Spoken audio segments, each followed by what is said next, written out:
Hey everyone, this is Rob, Hey, Michelle. and welcome to Bunebape, your weekly podcast on everything you need to know about old school RuneScape.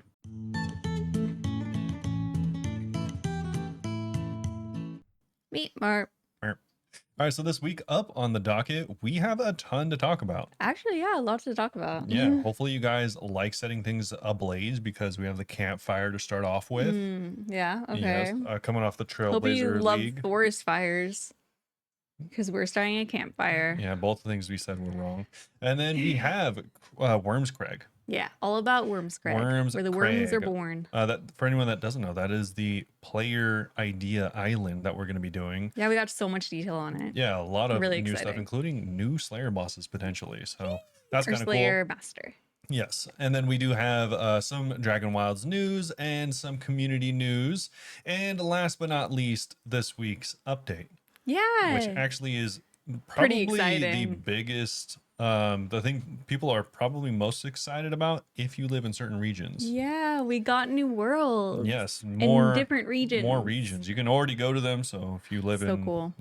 if you live on the eastern part of the world, you'll be extremely happy about this. Hey, I'm really excited for everyone. Yeah, so we'll go over all of that, of course. And then at the end, we do have our question and answers section. So if you want to ask any questions, whether it be video game related or real life related, feel free to do that. And anywhere really, in any of our socials, but also in our discord.gg/boonvape. You can join there. We have a community, and you can also ask in the question section. We'll include it here at the end of the episode. And we do movie nights every Saturday. We do. And also, if you enjoy the podcast, make sure to, follow it, leave it a review over on Apple Podcasts, do all that stuff. It really does help us out. And if you really like the podcast, each episode is sponsored by you guys, the Patreons. Thanks, guys. You do get some pretty cool perks, such as episodes early, ad-free, and also even some free merch if you go to the higher levels. So that's kind of cool too. Yeah, the free merch is so funny. Yeah, speaking of merch, we also are partnered with Foxy. Mitchie I Fox. call them Foxy. Mitchie Fox. You can buy some really cool merch from them. It is usually RuneScape related, and it does look really cool. We've worn the shirts in the past, and you also get 20% off with Boon20. Yeah, the link is down below. I like our merch. Their merch goes crazy though. Yeah. Like you can tell they are an artist. Yeah, that's like their job. Yeah, exactly. Yeah, so they are pretty cool, and 20% off is like kind of a lot. So if you want to get shirts anyways, might as well get at a discount. We use the code ourselves. Yes. Immediately upon getting it. Sure. But anyways, we have a bunch of stuff to talk about, so let's get into it. But before we do, how's it going? I'm good. So after I got Dragon, I'm pretty sure I mentioned that last week. I took a little brief break and I was playing Stray, like that cat game. A break from the RuneScape? I was taking a RuneScape break. How dare you? I know. It's pretty shocking. My name is literally Bunebape on here. So I played Stray and that took only 8 hours to complete. Honestly, it's a pretty fun game. It's like cat parkour. I by no means did 100% completion on it. I didn't realize that we were right at the end until someone was like, why didn't you collect all the memories? And I was like, I didn't know we were done. Yeah. Okay. But good game, would recommend. But I'm back to RuneScape as of last night, and I was like, dude, I don't know what to do. I want to work on combat achievements. So I was gonna go to Whisper, and then RS Schools in chat was like, why don't you see how far you can get in Inferno? And I was like, man, frick Inferno, but sure, why not? And I got to wave 46. Almost. Yeah. Almost the Inferno Cave. My PB is 56, so not even close to that, but I died with food in my inventory. I remember I was watching, and after I left, I realized, I didn't say anything, but I realized that you were already fairly low on supplies. Oh yeah, no, immediately. And you didn't even get to you weren't even in the latter half of the waves yet. Yeah, I was doing regular methods, but I'm like, it would, if I decide to commit to this for a little bit, it would be so funny for my GM series, choosing my way to the GM helm, whatever, to do it with the mage tank. That'd be hilarious. So it would be so funny. But you didn't. So well, yeah, not in one day. I mean, you could have just done it. Well, the pyramids were made in one day or whatever. I mean, you weren't there. Were you there? No, but okay. I don't think they're made in one day. I mean, the aliens made it in 1 second. It's very disrespectful to enslaved people that literally made it and died. I mean, I'm sure they're not worried about it. They're dead. That's really sad. Anyway. The aliens are still living. and they made it How long are they living for? forever. Ask They're the immortal? birds. Are they aliens? No, the birds are planted here from the aliens. Oh. Anyways, I completely lost my train of thought. So yeah, I sent some Inferno. Maybe we'll send some more Inferno if you want to see that and come tell me what to do because I don't know what I am doing. And yeah, come hang out. And also, we have our own merch. It's Pride Month, so I'm wearing my gamer shirt. I felt really proud whenever I designed this. It took me like 3 hours to figure out how to make the colors go down, but I love this shirt. That's And I've crazy. gotten compliments on it in real life. Yeah. What was it?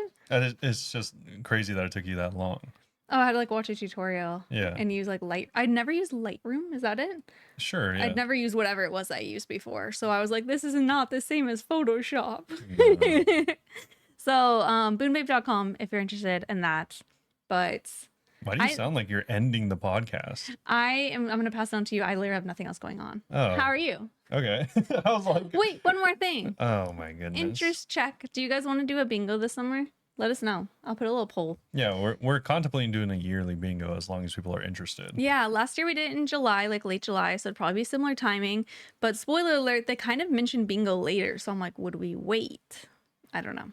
Maybe because I mean they are Maybe. planning on like implementing the stuff from Gridmaster. Mhm. That's kind of they even said a long time ago that's why they were doing Gridmaster. Yeah, but the thing is, it might take a really long time. It could, but I low key think they probably have it like in the works already. Probably. But how you been? Pretty good. I actually have been minding my own business.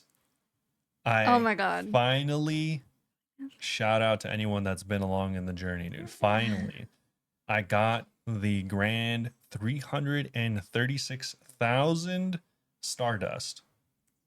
That's insane. Yeah, I have to do, I mean, you can do the math. I'm not going to do it right now, but I get around 7,000 a day. No. Ew. Just don't do And that. that's me mining at work like all day. Robert. So whatever that number is divided by that, whatever. that I'm is. not going to think about it. I'm not going to do that math because that's bleak. 7 divided by. Don't think about it. It's not good. Is that like... Never mind. I don't know. Yeah, We don't need to it's do almost this. like 50 hour or 50 days. But so yeah, it's almost like 50 days, but that's fine. Anyways, I did it. So now did it, I yay. have to do the other part, which is That cutting them actual all. crafting part. And I actually spent a lot more time mining today, but in Motherlode Mine. Yeah, well, okay, you were like actually having fun at MLM. Yeah, I actually was having a great time at MLM. Why were you having a good time? Because I was a little confused by this because I'm like, MLM is not that fun. Oh, because you're not an iron. So He likes MLM. I showed her I got like 76 rune today, and she's all like, "Oh, that's not that much." Well, because first he was like, I got Runa and gold, let's see how much. And it was like 800 gold, and I was like, wow. And it was like 71 Runa. Little does she know that 70 whatever rune is worth like 2 times all of my gold. Yeah, but you're not a main. You can't sell it.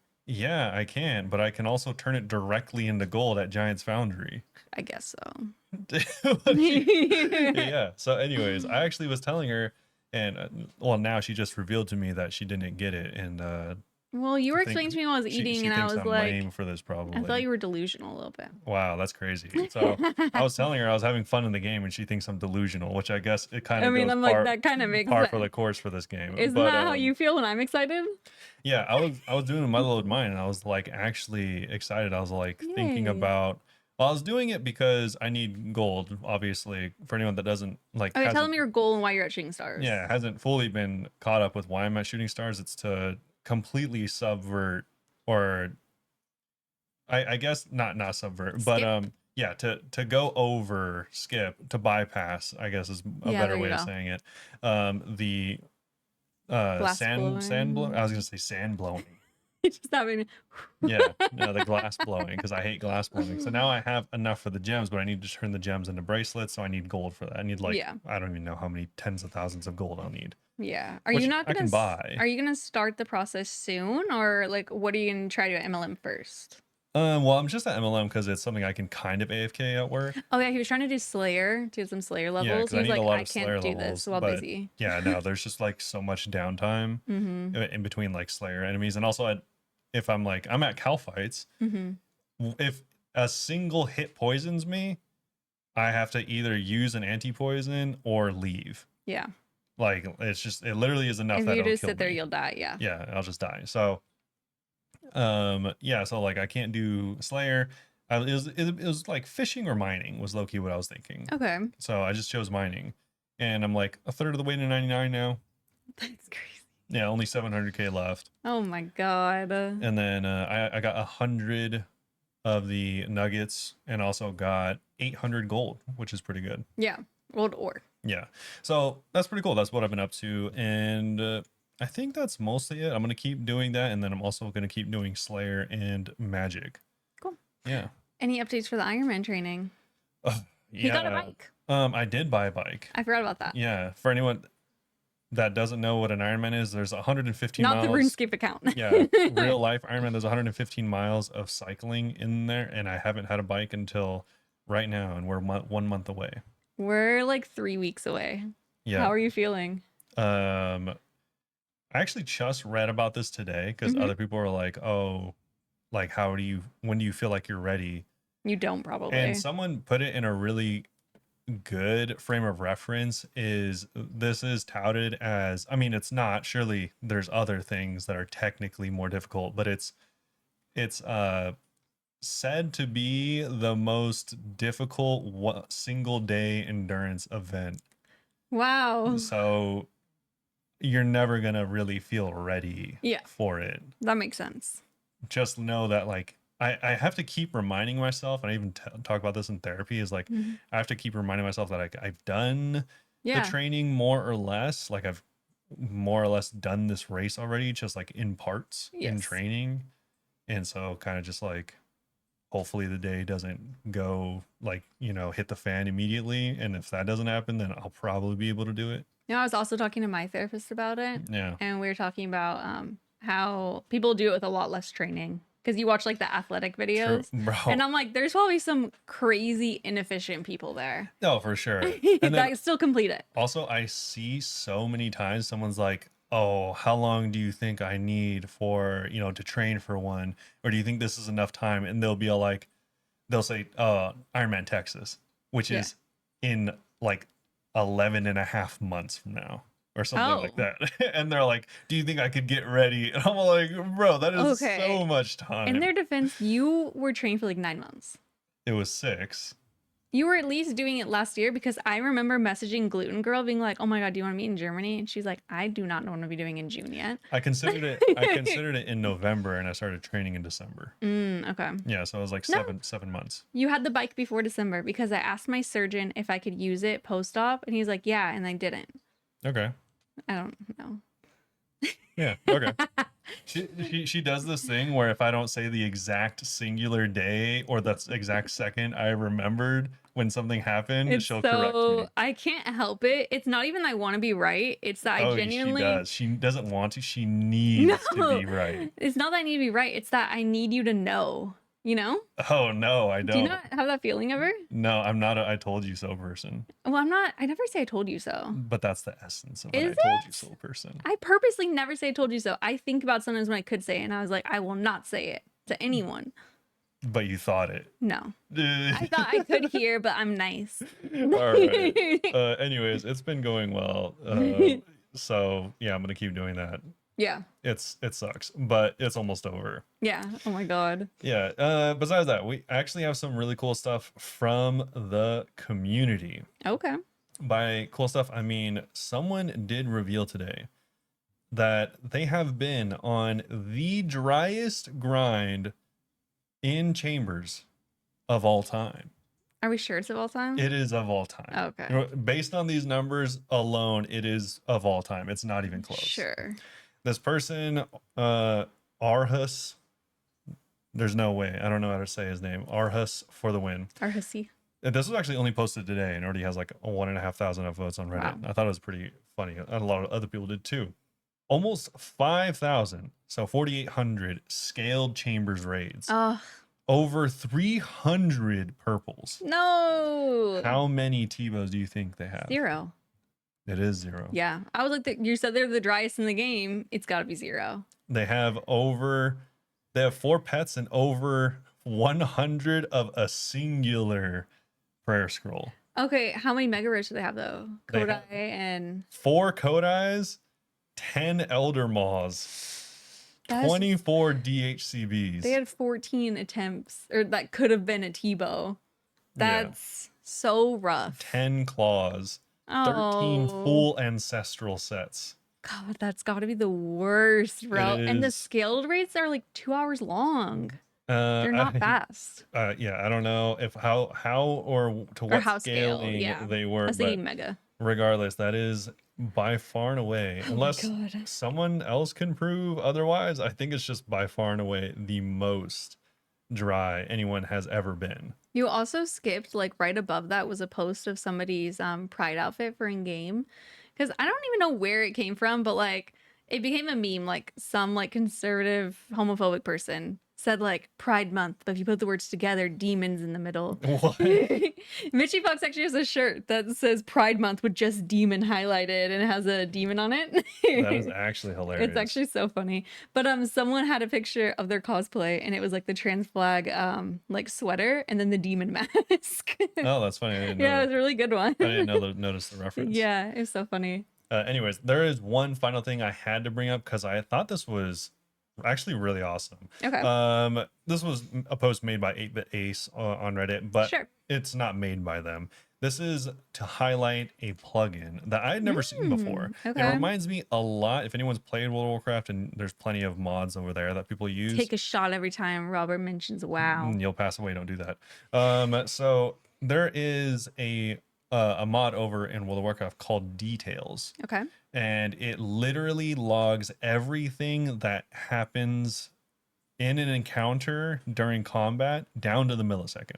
Oh my God. Like what you're doing, what the enemy's doing, everyone in the raid. If there's 40 people, it'll tell you what all 40 people are doing at any one time. That's a little extra. Very detailed, as is It's the very name. detailed. Yeah, you're right. But anyways, if you like that type of fine grain, knowing what's happening, Mm-hmm. and there's also like similar ones in WoW for like if you die, it's like it'll tell you why you died. That's kind of interesting. I'd like that in RuneScape. Yeah. So if you like those fine grain details, this will be helpful for learning Cool. like why you died. Does it say why you died? Yeah. I might actually download for that. It's actually really sick. Because, you know, so many times I feel like you die and then you're like, shoot, I don't know which part hit me. Yeah.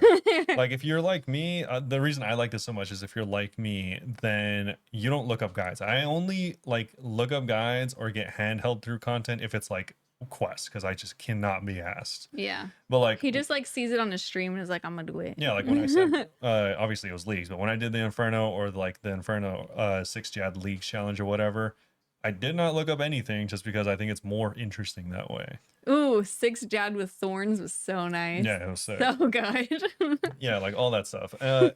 And you know, same thing with I didn't look up Tob until I actually like wiped there twice, because it's like how many times can I get to the last boss And then he before? carried me and the other person through a learner because we didn't want to look it up.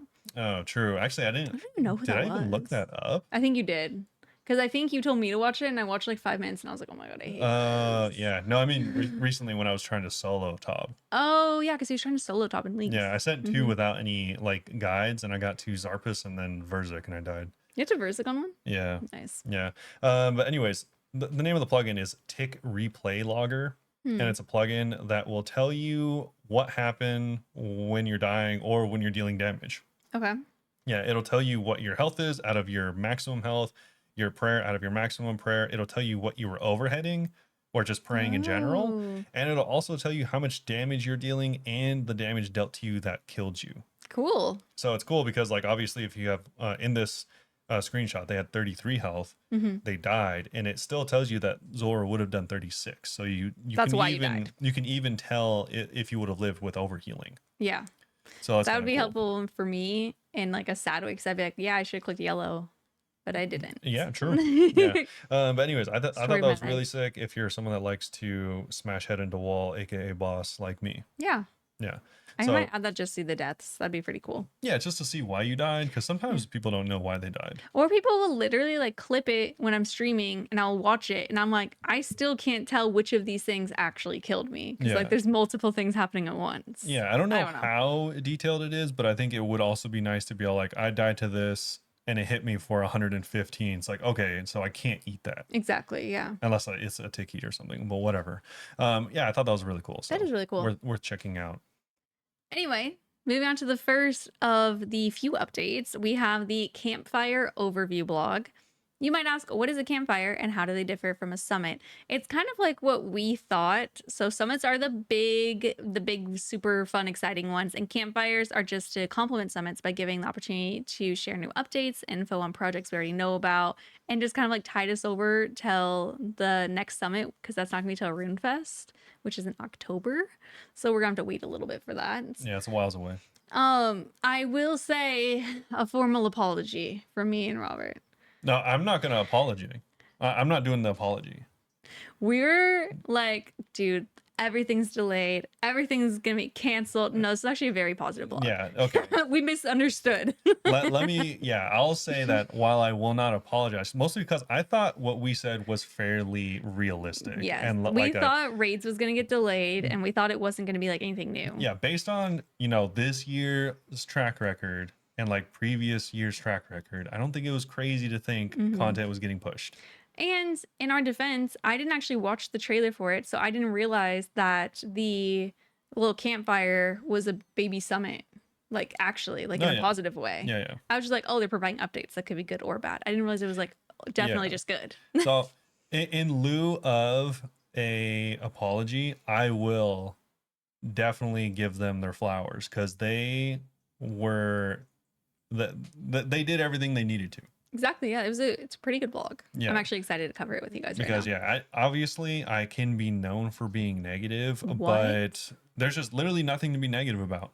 Wow. For this. Okay. I mean, if they're doing a good job, I want to say they're doing a good job, especially because I went into it not so positive, and they did everything that we talked about and more was said in the video. Very funny that we're talking about being like, dude, it's gonna be so bad, and then by the time the episode was released, we were proven very wrong.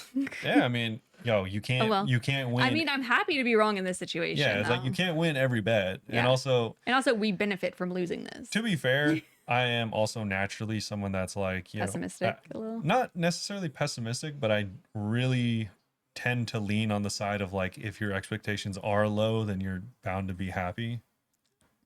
Which it sounds depressing when you say it like that. Yeah, it's not pessimistic. It's more like, I don't know. Depressed. Yeah, maybe that. but either way, it's nice because whenever you're wrong, it's sick. It's like a nice present. Okay, do you imagine like a soda like half full or half empty? I won't say water because It's just a soda. that's like worse than depression. Yeah, it's like a LaCroix. What does that even mean? That means it doesn't matter if there's some there or not there. It tastes like nothing. Wait, soda doesn't taste like anything to you? LaCroix? I was like, do you have COVID? Do you know what a LaCroix is? I do, but I thought you meant soda doesn't. And I was like, wait, get away from me. What? Okay. We do have the Blood Moon Rises. So we're going to go over everything, but essentially everything we went over last episode, we're getting. Yeah, we're going to get into it. So Blood Moon Rises, they announced it's going to be coming June 30th. It's unfortunately going to be coming out in the middle of our trip to Germany. So, just a heads up, you guys, I'm going to try and get some guest episodes recorded. Hopefully, like I'm hoping to have 3 guests, like one right before, one in the middle, and then one after Germany. So for 3 weeks, you're not going to get actual RuneScape updates. You're going to get guests, which is, it's fun too. Yeah. And we'll still do community updates. Sure. Also, obviously, there is going to be spoilers and stuff for this, just so you know, because obviously we're talking about the new zone that's coming up. Yeah, but the Blood Moon Rises is the ending to the Myrique storyline that's been going for over 20 years. Let's say, my gosh. Oh, that makes it seem like it's been constantly getting updated for 20 years. Over 20 years with 2 quests. Yeah, like it does have a lot though. Doesn't it have like 4 or 5? Too many, to be fair. A lot of them aren't very good. A lot of the originals are dead. Yeah. But there's a Grandmaster quest, Yes. and it does have the Grandmaster requirements. Oh, okay, ready? Speed run it. Sure. Sin to the Father. You. Oh, 9 to theater. Level 74 Slayer. 74 woodcutting, 72 72 smithing, smithing. 72 cooking, 70 fletching, 66 mining, mining. 65 hunter, 64 crafting, 64 herb lore, and 57 magic with recommended 110 110 combat. combat. Oh my god, we did it together. Wow, That's crazy. twins. So yeah, This is a very long quest. I'm guessing it's going to be very long. No, it says very long. Oh. And whenever they say very long, that's Oh, like the 4 length. days for me. Yeah, the length is very long. Oh, it's the Jesus. 6th in the My Week. Yeah, it's a really long series. Yeah, and I suspect if it says very long, I'm just guessing like Morning's End Part 2. Ew. Gross. Or the DT2. Yeah, the DT2. Shut up. So we're looking forward to players tackling the challenge on release day as strategies emerge in the race for the World Fest. First competition unfolds, but a word to the wise. Some mechanics in Vampirium may not behave quite the way players expect.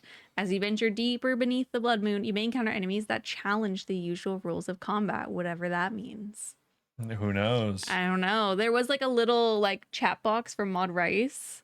Said vampires can smell fear. If your clicks are panicked and imprecise, it won't matter how fast you run. They'll catch you with your back turned. So does that mean like if you misclick, there's a weird mechanic like you'll take damage, I wonder? Does that mean I'm more likely to get attacked if my back is bigger?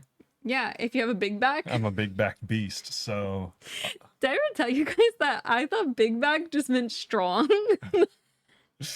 Until my coworker said it one day and she was saying about like getting fast food and I was like, wait. I think I just looked it up because I didn't want to ask. I was like, does this not mean what I thought? that's so I funny. thought it meant like your back's big because you're so strong. I've only ever heard of big back in 2 references. One, like jokingly talking about how like big like homie's back is while working out. That's what I was thinking of. Okay, because we would make jokes about like our lats being so big we're gonna fly away. Okay. But I think you would say it sometimes. You'd say big back, and I was just like, No, I've never said it in reference to how it's now said. well, now I worry that I accidentally called you a big back thinking it was a compliment. I mean, you're not wrong, so it's Yeah, fine. shut up. Oh my god. Anyways, we have a Vampirium day in the life.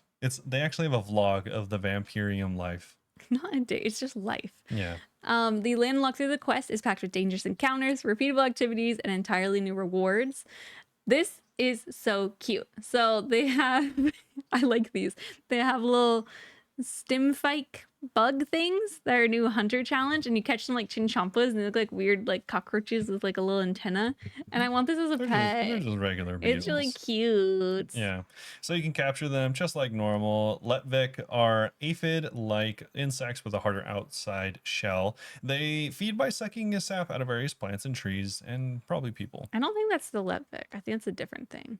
That literally is what it says. Yeah, but they're talking about trees, and that one's talking about hunter, and it's showing the little bug. There's Yeah. only one animation, which No, is why I'm like, Letvik and stemfikes are different. That's why the names are different. oh, I thought you were saying that this is a Letvik, and I was like, this No. is a stemfike. No. Anyways, it says alongside scaling content, players can also expect dangerous encounters like the Venators and a deadly new Slayer boss, as well as Slayer creatures, ways to get blood shards, grotesque maggot king boss encounters, a ton of different things. God, and I forgot about all the rewards you're gonna be able to get. So you're gonna get the new best in slot ranged amulet upgrade, the Necklace of Rupture. Yes. Forgot about that. A devastating new crush special attack weapon, the Crimson Kiston, an ammunition upgrade for all arrows, seeker arrows, and then lots of resources tied in. Yeah, cool. And then we also have the new boss. They actually even show a quick like glance / clip of the pretty boss as well as the boss room in the actual video. So if you check out the video, it's actually not very long for the whole summer campfire thing. I'd recommend That's the checking it good out. thing about not being live. You could just get it over with. Yeah, they do have like a 10-second clip of what the Maggot King boss fight is going to look like. So if you want to check out the room and stuff like that, you're actually not going to be able to melee the boss from what it looks like. So Oh, okay. it's like further back. Like you can't actually get up to hit it unless it's like a Twin Titans thing where it comes up to you. This boss reminds me of like its body shape reminds me of Griffin, but with like a caterpillar body and head, and its wings remind me so much of Warcath. Yeah, you can Like the just blue wings with like holes in you them. can just imagine like a caterpillar, like Warcath hybrid. as the head of a wyvern. Yeah, it's actually so much like Warcath. It's kind Yeah. of weird. And then also, of course, this does include the apex of the Myrick storyline and its climactic conclusion. Mm-hmm. And more than likely, if I had to guess, you're going to have to face off with Draken to some extent. What I am so curious about is, I mean, I don't know, I could be wrong, but I'm assuming that the Myrick's gonna win. I hope so. That'd be kind of bleak. I'm assuming the vampires are gonna be like sent to Vampirium, and that makes me wonder if you're gonna have to go to Vampirium to kill Firewatch Sentinels. I'm really curious to see what happens there. Speaking of Firewatch Sentinels, they should have a Slayer only area. It's always filled with like people just like Yeah. on 7 accounts at the same place. True. Yeah, that's valid. But yeah, what I think is that we are gonna start the quest in Darkmire, and then we're gonna have to follow Draken to Vampirium. Yeah, but I do think that in the end, good will prevail. But I don't that think so. you don't think so? No. You think that the Ram civilians and they're still gonna have to stop to get their blood sucked every once in a while? Well, I think it'll be like a bittersweet ending. Like I Okay. think because like we left off and they captured the the guy from the Myrick. Like one with the really creepy blue eyes. Well, the one that Or did he like turn into a used to vampire? be with them. Okay. And so like they captured him. And so I think like we're gonna have to fight him to some extent, and then maybe he'll like betray Draken or something. Be on our side again. Yeah, I don't think we're gonna actually fight Draken. I feel like we're not going to either, just because they're hyping up the Maggot King, which makes me think that's gonna be it. But I don't know what's gonna happen to Draken, because Yeah, I think What? he gets betrayed. I could see them like maybe the Myri or just like someone on his team kills him. I don't think he gets killed. I think he gets like sealed away. I don't remember the quest exactly, but I feel like there was drama with his sister. Like his sister hated him. Well, yeah. Oh, did he kill her? No, he didn't kill He her. like knocked her out. No, so whenever you do sins of the father, he like chokes her, like force chokes her, and then like they teleport away. Oh, probably to Vampirium. Yeah, probably. Yeah. Okay. That'd be cool if she's the one that betrays him. Yeah, if I had to guess, you don't Okay. fight him. You seal him away or something like that. 'Cause Or I maybe he stays in Vampirium. I think he's too strong of a character to kill. Yeah. Yeah. But I mean, who knows? I don't We're know. pretty I don't know. jacked in this game, to be honest. True, big and jacked. So we Big have back. the something you also have to be big and jacked for is to sweep up the mess of this game, but that's what we're getting. Jagex back. Summer sweep up. Jagex's back is large. Back as oh, never mind. I misheard you. Yeah. So we do have the summer sweep up is what I'm poorly referencing. Yeah, interesting. Reference. Yeah. So next week they're going to be sharing a detailed blog on everything that they've been eyeing up this year that they're eager to hear your thoughts on. This should have been out today, by the way. It's been a week. No, so she did Modlight. yeah, Modlight and Blossom and all of them kind of confirmed that it's going to be like a little bit later in like a few days from now. They just don't like our podcast. Like it might be released by the time you hear this, like that day. Yeah. So anyways, you can check it out. We'll cover it before us. next week on the podcast. Yeah, so they're going to be showing everything that they're trying to sweep up this summer, changes that they'd like to make to various skilling methods, including long overdue improvements to core hunter training, gear rebalancing that focuses overwhelmingly on buffs to items that aren't living up to their potential. I think Summer Sweep Up is how we got the scythe fixed. Probably. Do you guys remember the scythe used to suck? I mean, we did get the entire combat like rebalance. That's crazy. We did. Yeah. And then we have improvements to common PVM pain points, including infamous Red Prison. That got everyone's jimmies rustled on the subreddit. So, okay, let's talk about that real quick. What Sure. changes do you think are going to happen to CG? Because we were talking about it. Yeah, And like, I don't want them to change like the Hunlo fight. The Hunlo fight is actually really fun. true. What I think we both kind of agreed was maybe after a certain amount of rooms, it will like guarantee like, okay, fine, you get this resource. If you don't find like the tree within 5 rooms, you'll be able to find a tree. I think Like stuff what like that. they should do is like within, let's let's just put random numbers on it. Within 3 tiles, you will find 3 sections. yeah, no, just within any 3 tiles you go to, you'll find at least one of each resource. And like once you get to 5 tiles, maybe it'll be like, or 6 tiles, maybe it'll be like 2 of every resource, like guaranteed. And So something when he like says that. tiles, he does mean separate rooms. Well, yeah, because they're revealed in Well, tiles. I was like, if anyone doesn't know. Oh, you But guys you guys don't don't know know about CG. CG. But yeah, so each room is what I'm saying. So if you reveal like a certain number of rooms, a certain amount of resources are guaranteed. I would actually be okay with that. And then also, for anyone that doesn't know, the way bosses work is there's only 3 places the bosses can spawn, and it's the outer middle 3 rooms on Oh, so it each. can't be on the corner? It can never be in the 3 that are near the corner. It can't Oh. be in the corner, and it can't be adjacent I to the just corner. go around the whole Yeah, that's a exterior. poor strategy. It can only be in the 3 center end tiles. Cue comments. Rob is always wrong. I mean, that's something I know for sure, so that's fine.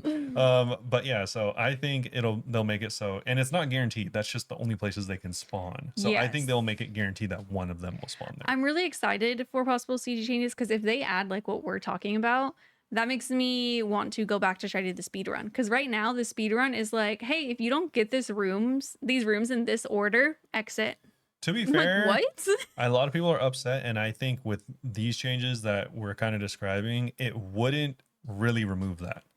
You would still be fishing if you want a best time, and like fishing for a good layout is what I mean. And you would still, But still need to do the same tactics. I feel like there wouldn't be as much resets though, because you can still send like a Exactly. solid attempt. That's all it would do. Is it would, if you're going for a GM time, you're still going to reset like literally every single run. Yeah, but you're not gonna have to do as much. Like if you're going for 400 KC, which is the average for a enhanced crystal weapon seed, then it would just cut down your time by, let's just pretend, 10 to 20%. yeah, if you guys have thoughts, I'm so curious. What would you consider like an acceptable change to CG? Because obviously a lot of people don't want change, but I think there's things that they could do where I'd be like, okay, that's quality of life. I think it's easy to think that this is a good change as long as you look at it as a frame of reference for other things. Like the changes they made to chambers, a lot of people liked. And it's very similar to this actually. Just because they made it so like, so it's more consistent. yeah, it's like you're not just getting all trash rooms over and over again. You're getting like, if you want, you can get the best rooms, you can get your favorite rooms, you don't have to scout or pay someone to scout. Is essentially the same thing they're doing. If they make changes that like we're talking about, they haven't even said what they're going to change, and people are already mad. My first thing was thinking that they're going to make the drops more common, and I was like, no. Yeah, I don't know why I thought that. Maybe someone wanted that. And I was like, I in general am pretty hesitant of changing drop rates. That being said, I would be all in favor of reducing it or making it so there's some kind of system to force drop the equivalent of an enhanced. Yeah. Because if you, bro, the drop rate for an enhanced, and for people that haven't done CG or even regular Gauntlet, the reason that this is called Red Prison is because it takes 400 KC to do on average. On average, which means that's only a 60% chance of you getting it. And each KC on average takes 10 minutes. Yeah, that's like that's not even like an exaggerated amount of time. I looked if it was 9 minutes each, and it was 60 hours. Yeah. So plus 400 more minutes if it's if it's 10 minutes per KC. A common strategy for people that are locked in the Red Prison is to do one a day. Because if it's common that if you do more than one a day, you will stop playing the game. Yeah. And my advice to everyone, I've not grinded this, do not lock yourself to CG. Everyone locks themselves to CG, and you know what they do? They get burnt out. True. Even if you just do one a day, you don't want to only be doing that. Also, I think it's like such a like interesting just falsity at this point that people think you need the BOFA. Yeah, honestly, there's like a lot of other stuff. You don't need the BOFA. And I do miss it. Straight up, you don't need the BOFA. And 2, a lot of people think this is like a mid-game grind just because it happens to be easy to get to and generally in the middle of an account.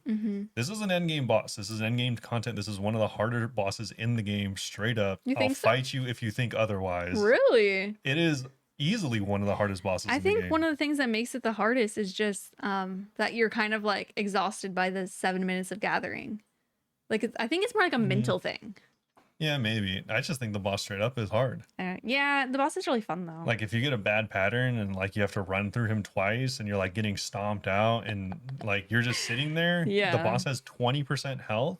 You have 2 fish, you know you're gonna lose, and you're like, sick. I just wasted 9 minutes. That's the worst part. Whenever you die at the boss, knowing how many minutes you just wasted. It's like, yeah. oh, Like sometimes I'll okay. be sitting there, he'll be at 30% health. I have 4 fish and I'm leaving. I'm leaving. Really? I I'll just never leave. I never leave. Yeah. That's funny. I'll just straight out leave. I'm like, this is such a huge waste of time. I would always try to just get practice. Yeah, I don't know. I do think it is one of the harder bosses. I haven't done every boss in the game, but just in my experience, like no God Wars, like I think it's harder than Fasani for sure. I had a harder time learning Fasanis. I think it's harder to learn Fasanis, but Fasani is worse for a different reason. I think because the loot is worse. The loot Fasanis is I think- really bad. I think the Fasani fight is more fun. It is so much more fun. Fasani's fight, if the loot wasn't so bad, I feel like it'd be so popular because it's actually like a really genuinely fun fight. Yeah, I think it's a pretty fun fight. Yeah. And whenever I was learning it, I was like, I'm getting really frustrated because I'm learning, but like, this is actually kind of fun. Like, I guess the difference for me is I feel like whenever I'm fighting Hunlif, I feel like I'm the meme of that guy sweating, clicking a bunch. That's so funny. I kind of feel that way with both of them, but like in a fun way. Oh, no, yeah. Yeah, I don't know. I don't think it's a bad fight, but I do think it's Not your favorite. The drop rate is insane. Oh, Fasani's or No, well, the- yeah, the drop rate for Fasani even after the buff is insane, but no, the enhanced weapons. the enhance is insane. Okay. And I think like if you get like, there should be some type of like turn in 15 armor seeds and you get it type of thing. I get why they can't though, because people could just buy armor seeds. Well, I just don't care about mains. Yeah, that's true. Like you're just gonna buy it anyways. Who cares? Or if there could be like maybe something that would be more expensive to buy with your gold. You know, like it's over 150 mil if you bought it. Maybe. Like that many armor seeds. I have no Yeah. idea how they could do it. I don't And some like background for Robert, because he doesn't like desperately want a bow or anything. He actually was spoon and enhanced I weapon got 2 of seed. them, yeah. Yeah, on 12 and 14 KC or something. Yeah. Crazy. True. That's crazy. I did get that. But yeah, Right. I think the grind is, it's such a weird spot because Mhm. I think a lot of people still go there and lock themselves to that content, which does make your life easier, but it's like a double-edged sword for sure. I mean, it makes your life harder for 400 days. Yeah, it's a long, yeah, like Michelle said, it's 60 hours at least. Yeah. Generally for people, which is, And that's if you're like a little fast. Not speed running by any means. If you're speed running, it'll be way different, but yeah, and that's like, yeah, that's just a lot of days. that is a lot of days. Also in the summer sleep up though, we're getting new agility shortcuts and improvements to existing ones. I probably should have said that first before we start talking about Yeah, Lift, it's but fine. it's okay. Everyone knows that CG is a big talking point. Yeah, it is a massive talking point. Anyway, moving on to the next part of this blog, the campfire. They talk about the graveyard. So This is very out of left field to me. once we get to it, you're gonna be like, oh, they did mention this. But right now, it sounded so random. So dramatic paragraph ready. They call to adventure. Fudge, I already messed it up. Wow, that's really cool.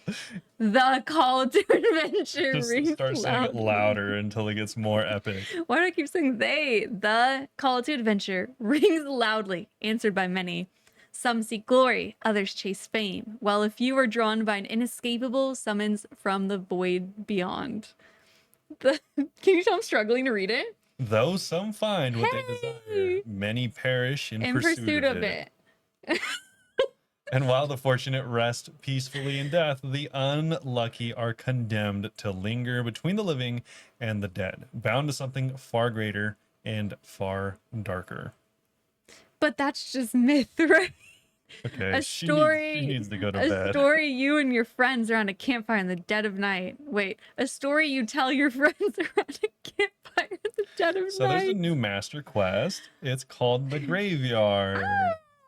This is going to be the secondary quest. Remember, they're like, we're gonna have a continuation of an old quest. It's gonna be a continuation of Olaf's quest, which I don't remember at all. No, So no one I will have to does. look that up. Yeah, you do need to have Olaf's Quest, Fremnik Exiles, and Pandemonium done because it does require 65 sailing, Yeah. 65 agility, 56 woodcutting, and 54 fletching, with pretty good rewards, I'd say. Yeah, you get 3 quest points, 35k agility, 15k runecrafting, 35k sailing, and 10k fletching. You also get 2 lamps offering 75,000 XP and any of the combat skills.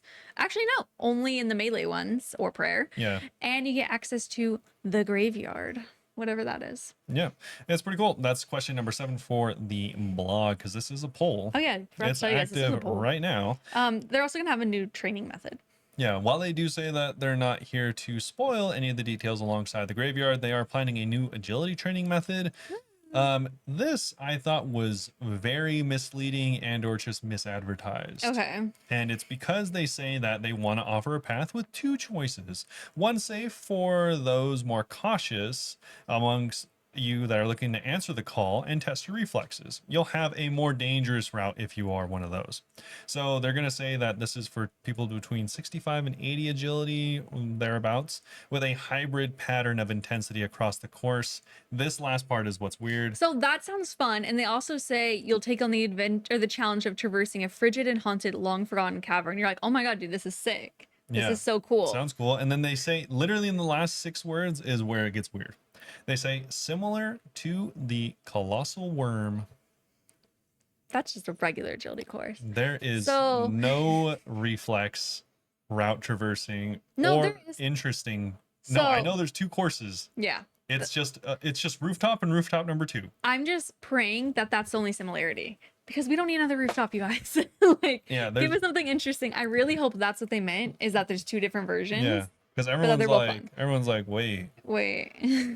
there's nothing interesting about the colossal worm. Except for you can it do it sounded lower like level, they're- I guess. It sounded like they're like, all right, you can do the rooftop version or you can do the sepulcher version. And then they're all like, just kidding. It's also They're a both rooftop. rooftops. Yeah, I hope that this is like 2 sepulcher-esque things and one's just harder than the other.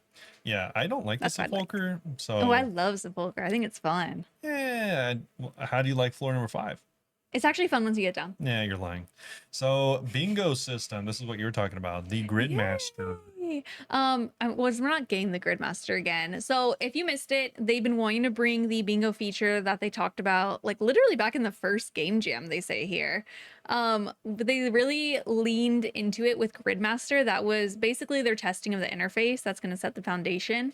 They expect this to be a popular feature for clans, though you won't need to be a part of one to join in the fun. So anyone can do this, and they're just like implementing your bingo event into the game. So it's going to track stuff like if you got this drop, no more people cheating in your bingo events. That's crazy. This is so cool, actually. Yeah, like I think if I had to guess, it'll be able to like you'll have tiles and the tiles will say like kill this boss 10 times and it'll show like 0 out of 10. I'm so interested how it'll track, like, or if you'll be able to track in teams, or if you'll still have to like total, like, okay, this team, like this person did this many I'm guessing you'll be able KC. to add people to teams. Yeah, I hope that it counts by teams. That'd be really Yeah, fun. I think you'll be able to add teams if I had to guess. Also, I'm guessing you'll be all like, oh, you know, like collect 2 uniques from this boss. Yeah. And like things that can be tracked by the collection log are already being tracked by the collection log, I think is what it'll be limited to if I had to guess.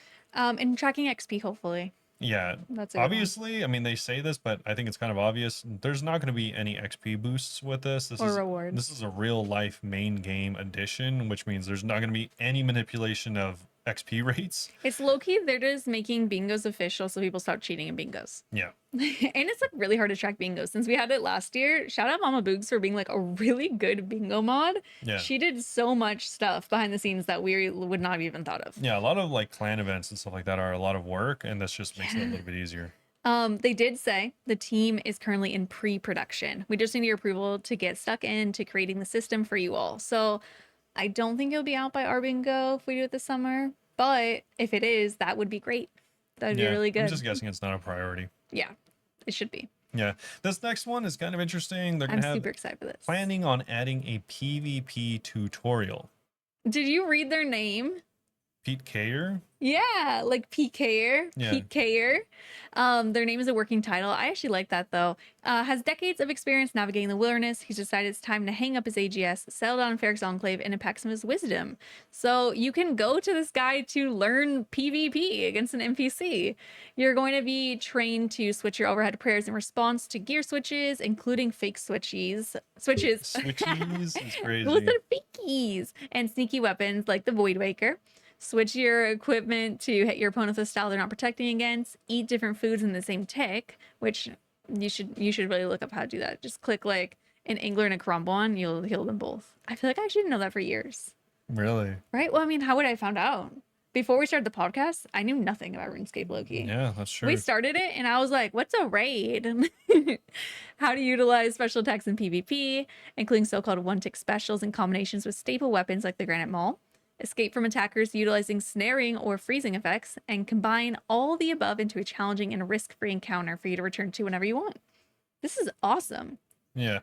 Some people obviously are a little skeptical, and Goblin, I think it was Goblin, was saying like, obviously this isn't going to It's be not going to be a the person. difference maker between a lot of people getting into PvP or not, but it's for people that might be interested Yeah. and they want to like see some of the mechanisms and mechanics behind PvP. And it's going to, like, it's still at the end of the day an NPC. Yeah, and also this is like the goal of this isn't to convert swaths of people into PvPers. It's to allow people to like explore it if they want to, and then it'll convert a few people here and there, which is still more Or- than zero. Honestly, even just learning an anti-PK, I would love to do that. Oh, sure. Yeah. And I do want to get like all the LMS collection logs. It'd be better if I was good at it, so I don't have to just pray them against a bunch of bots. Yeah, regardless, this should get you out with what you need to know before heading into places like LMS and putting those skills to the test.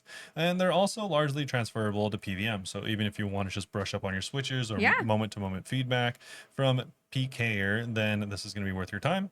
And if you'd like to PKer is see cool. PKer share his wisdom in the world, then let us know by voting in the poll. I really like that. I hope it passes. Yeah, I mean, honestly, like I said, it's potentially going to give more PKers into the game, which is cool because even though I don't do it, it's, you know, I know a lot of people like it. So And also, like, I think one issue with a lot of people with PKing is it feels very inaccessible if you haven't been doing it for 20 years.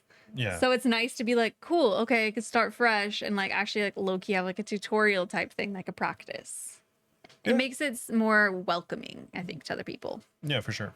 And then we have a mobile and official client updates, and this is actually This is huge. insane. This is actually so good. This mobile update, they're adding bank tags. Yeah, for anyone that doesn't know what a bank tag is, I know a lot of people don't, but essentially, if you ever watch a streamer or someone, obviously you have the bank tabs at the top that you can separate different tabs into. If you keep all your potions in one and all your craftables in the other, that's cool. And then on the left, they look like bank tabs, but they're bank tags.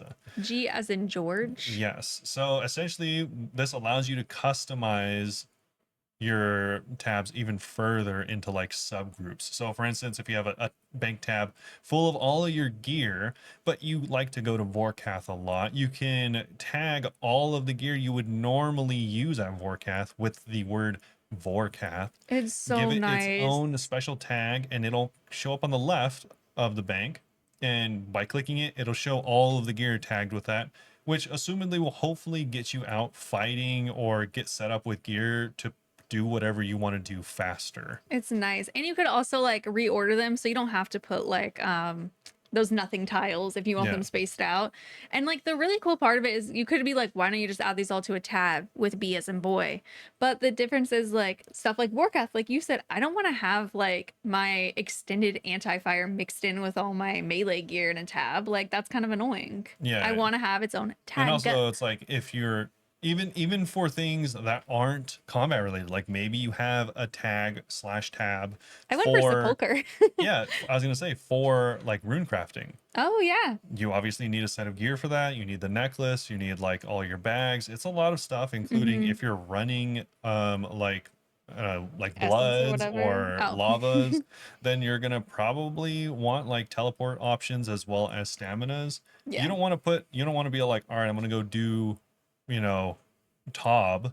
I need a stamina potion. Let me go to my let me go to my rune crafting tab to Yeah, no. find it. You could have overlap in every tag. So whenever you put stuff in tags, it doesn't pull it from your bank. It basically is like making a copy of it and putting it on a side panel. Yeah. And you can So it's have nice. multiple tags. So like if you do have a full set for, let's say you're doing like a melee type of thing, let's say you're going to top and you have your full melee setup there, you can also have another tag on that same set of gear for something else. Yeah. Let's say you're going to do other melee combat stuff like corp, Mm-hmm. and some of the gears cross over. Well, you can have the Tob tag and the Corp tag on the same piece, and it'll still show in both of them, but obviously you're not going to have the same exact set of gear. I know we're like over explaining, hyping this up, but I have wanted this on mobile for so long. Yeah, it's cool. Especially because I was bossing during leagues, and I was like, dude, having to search my inventory for every single item sucks, and you Yeah. always forget something. Because it's kind of easy on your PC to just look up like this potion, backspace. Typing this on a potion. keyboard is so much easier than Yeah. on a phone. It's like backspace, Torva, backspace. yeah, You know, but like, also I have like 30 bank tags on my PC. you can look up all that on a PC pretty quick, but on mobile it's kind of like not. So Yeah. What's a bummer though is they did set a limit, so you can only create up to 10 bank tags right now. I hope Yeah. that they adjust that in the future, because I have so much. yeah, but I think But you like, can always split it in half to be like, Tob, this side's regular, this side's hard mode or something. sure. It won't be quite the same, but I do think it'll get you most of the way there for like most people aren't doing 10 different grinds at the same time. yeah. This is going to be added this month though. Yeah, that's pretty cool. And another thing that I think is really cool for anyone Oh that yeah, is, you're excited. I'm actually really excited about Yeah. this. For anyone that uses an Android, you know, you can be excited as well. But if you are an Apple enjoyer, they said they're going to try and find a way to do this similarly, but it's not as easy as with Android. Yeah. So they don't have a solution for Apple, unfortunately. But either way, what we're talking about is Android picture in picture. This is so cool. Currently, if you have an Android or don't, this is how it works. What you can do is you can like pull up a YouTube video, as I often do. Mm-hmm. And then if I tab back into RuneScape, I'll have RuneScape as my main screen, and then a very small YouTube video will be showing Mm-hmm. at the same time. So it's kind of cool. You can like, while you're AFKing on mobile, you can also be watching YouTube videos because why not? Obviously ADHD. But often I'm all like, yo, I'm doing really AFK stuff. I just need to click this crab every once in a while. I'd Yeah. rather just really focus on the YouTube video I'm watching. Mhm. That has never been an option except I for feel now. like that's how you end up doing what I do, which is you forget you're AFKing. And then you're Yeah. like, oh my God, I've been logged out for 40 minutes. Yeah, true. That could happen. But now what we're saying is you can have your YouTube video be the main focus or your Twitch stream be the main focus that you're watching and then have your little crab going in the background kind of. Yeah, it'll just be like in the corner of your screen. Yeah. I love this. This It's is really so sick. cool. I really hope that they're able to figure out for iPhone soon. And obviously this can work for other Android devices, not just your phone. So if you have like a tablet, like a Samsung Galaxy or something like that, Mhm. the Samsung Galaxy tablet, it's the same name as the phone, weirdly. But yeah, it'll work there too. So Cool. yeah, pretty cool. Menu entry swapper is also getting an overhaul. It Because it's has been like Dude, broken on. for a little bit, it just wasn't working at all. Yeah. Because me and Rob were so confused. I was like, I think I was talking to you on the phone, and I was like, so wait, did we not actually get menu entry swapper? And he was like, we No. did. It just hasn't been working. Menu entry swapper has been bugged for like legit a year. It sucks because when we first got it, it actually worked really well for me. Yeah. And then slowly it like disappeared for a little bit. Now like it won't let me just put walk here as like the main thing. It's Yeah, so much there's annoying a ton stuff. of bugs of like some people will just have it so like their things auto default to walk here or examine and they Mhm. can't move it around. So annoying. So it's getting an overhaul. Yeah, so it was developed essentially as an attachment to the existing menu system. Unfortunately, this iteration did not take into account the full breadth and complexities of that system. So in the end, it just didn't do everything we want to do. Rather than trying to paper over the cracks, we're going to rework and re-implement the entire thing as part of a broader rework of the menu system itself. MES functionality is our top priority here. That's what we're calling menu entry swapper. The new system should prove more powerful and intuitive, as well as address all known bugs and limitations. This is currently underway, and they just said they're going to update us soon on how it's going. I'm kind of okay with them not giving us a date, because do you remember how much times they had to push back mobile stuff before? True. It's like a year. Yeah, a lot. That'd be great. Something else they've been pushing back for quite quite a while. Yeah. I honestly mentioned this last week as Yeah, a you joke. did, huh? Okay. This is HD. So Yes. this is the OSRS HD that's made by actual Jagex, not 117. And they are still working on it, surprisingly or not. So Yeah. they are nearing completion of the Z buffer issue fixes with the new renderer that they've been working on for like a while now. And because of that, that means they're nearing closer to completion with HD. And there's going to be an open beta for it. So the open beta 2 is going to have fewer bugs, stability, or better stability, more performance, and a better depth of color. So all of this stuff is hopefully going to be made available for people to try out. This is And hopefully then going to they'll be start better. HD. Yeah, this is still more Z buffer stuff. Yeah. And then once that has fully been ironed out after the beta 2, then hopefully they'll get to HD. They say that this is the foundation of HD, so they can't really set off and do it until the Z buffer thing is figured out. So this is how you'll be Yeah. able to switch seamlessly between the two styles of regular and HD once it does come out. It'll be nice because I do love the 117 HD plugin, but at the same time, it's kind of like a filter over the game where this will be more like what's integrated into the game. Yeah.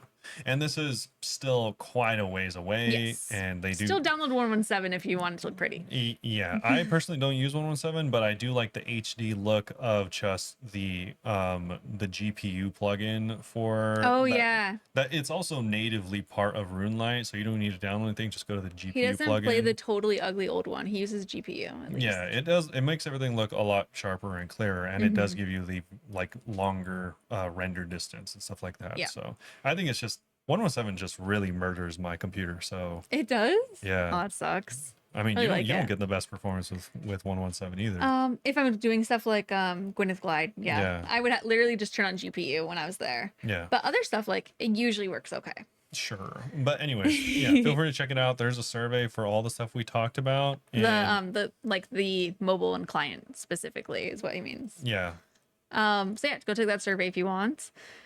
Man, there's a lot in this blog. Okay, this is pretty this next exciting part though. is really sick. Also, we're Yeah. gonna settle an age-old debate here. No, actually, I don't Yes. think we should talk about this. So Isn't this a spoiler? have always said we're talking about the big dog in the house, the Fractured Archive. Oh yes, Tifa, if you're one of the cool hipster Tifa, yeah, like the soccer ball. Oh, that's so funny. Mm-hmm. You're like old, but not old enough to know that everyone's referencing Tifa from Final Fantasy. Ew, who plays Final? No, I'm just kidding. Actually, I heard it was fun. She's one of the most famous characters. Her name is Tifa? Her name is Tifa Lockhart. Is it Queen Latifah? No, Her no, namesake? no, she's pale. Anyways, the Fractured Archive, Tifa, whatever you call it, is set to release later this year. I will raise my hand and say I was very wrong. Not only are they not pushing back Tifa, they are pushing it forward. Originally meant to release in the winter of this year, it is now getting released in autumn of this year. I feel like it was always autumn, but I'm not sure. They straight up say you're wrong, but go ahead. I mean, you're wrong. Anyways, the age-old debate that we're gonna be No, settling here I don't is wanna go over the this first boss stupid- they show us is 2 goblins. So the debate is, what is a goblin and what is an orc? I've always said an orc is just a bigger goblin. Anyway, they show us Bork accompanied by Smork. What's the basis for the name Bork? Goblin. No. So they say that we got Bork here, which stands for big orc. And then Do they even say that for sure? they do. And then for the smaller one, Smork, it's because it's a small orc, aka right next to it, goblin. Why would they put that in here? Like, do you think that they realize that they're wrong? I've always said that they're the same, and Michelle is vehemently against this idea that Orcs are not goblins. Orcs and goblins are different. They're not. different. They're the same thing. Oh my god. I don't want to argue right now. Let us know Where if you do they think even say the big orc? I don't see it anywhere. I think it's you're in the lying. video. Yeah, it's in the actual video. Sure Did you it watch the video? is. No. Yikes. So I could pretend it didn't happen. Couldn't be me. But anything, Hey.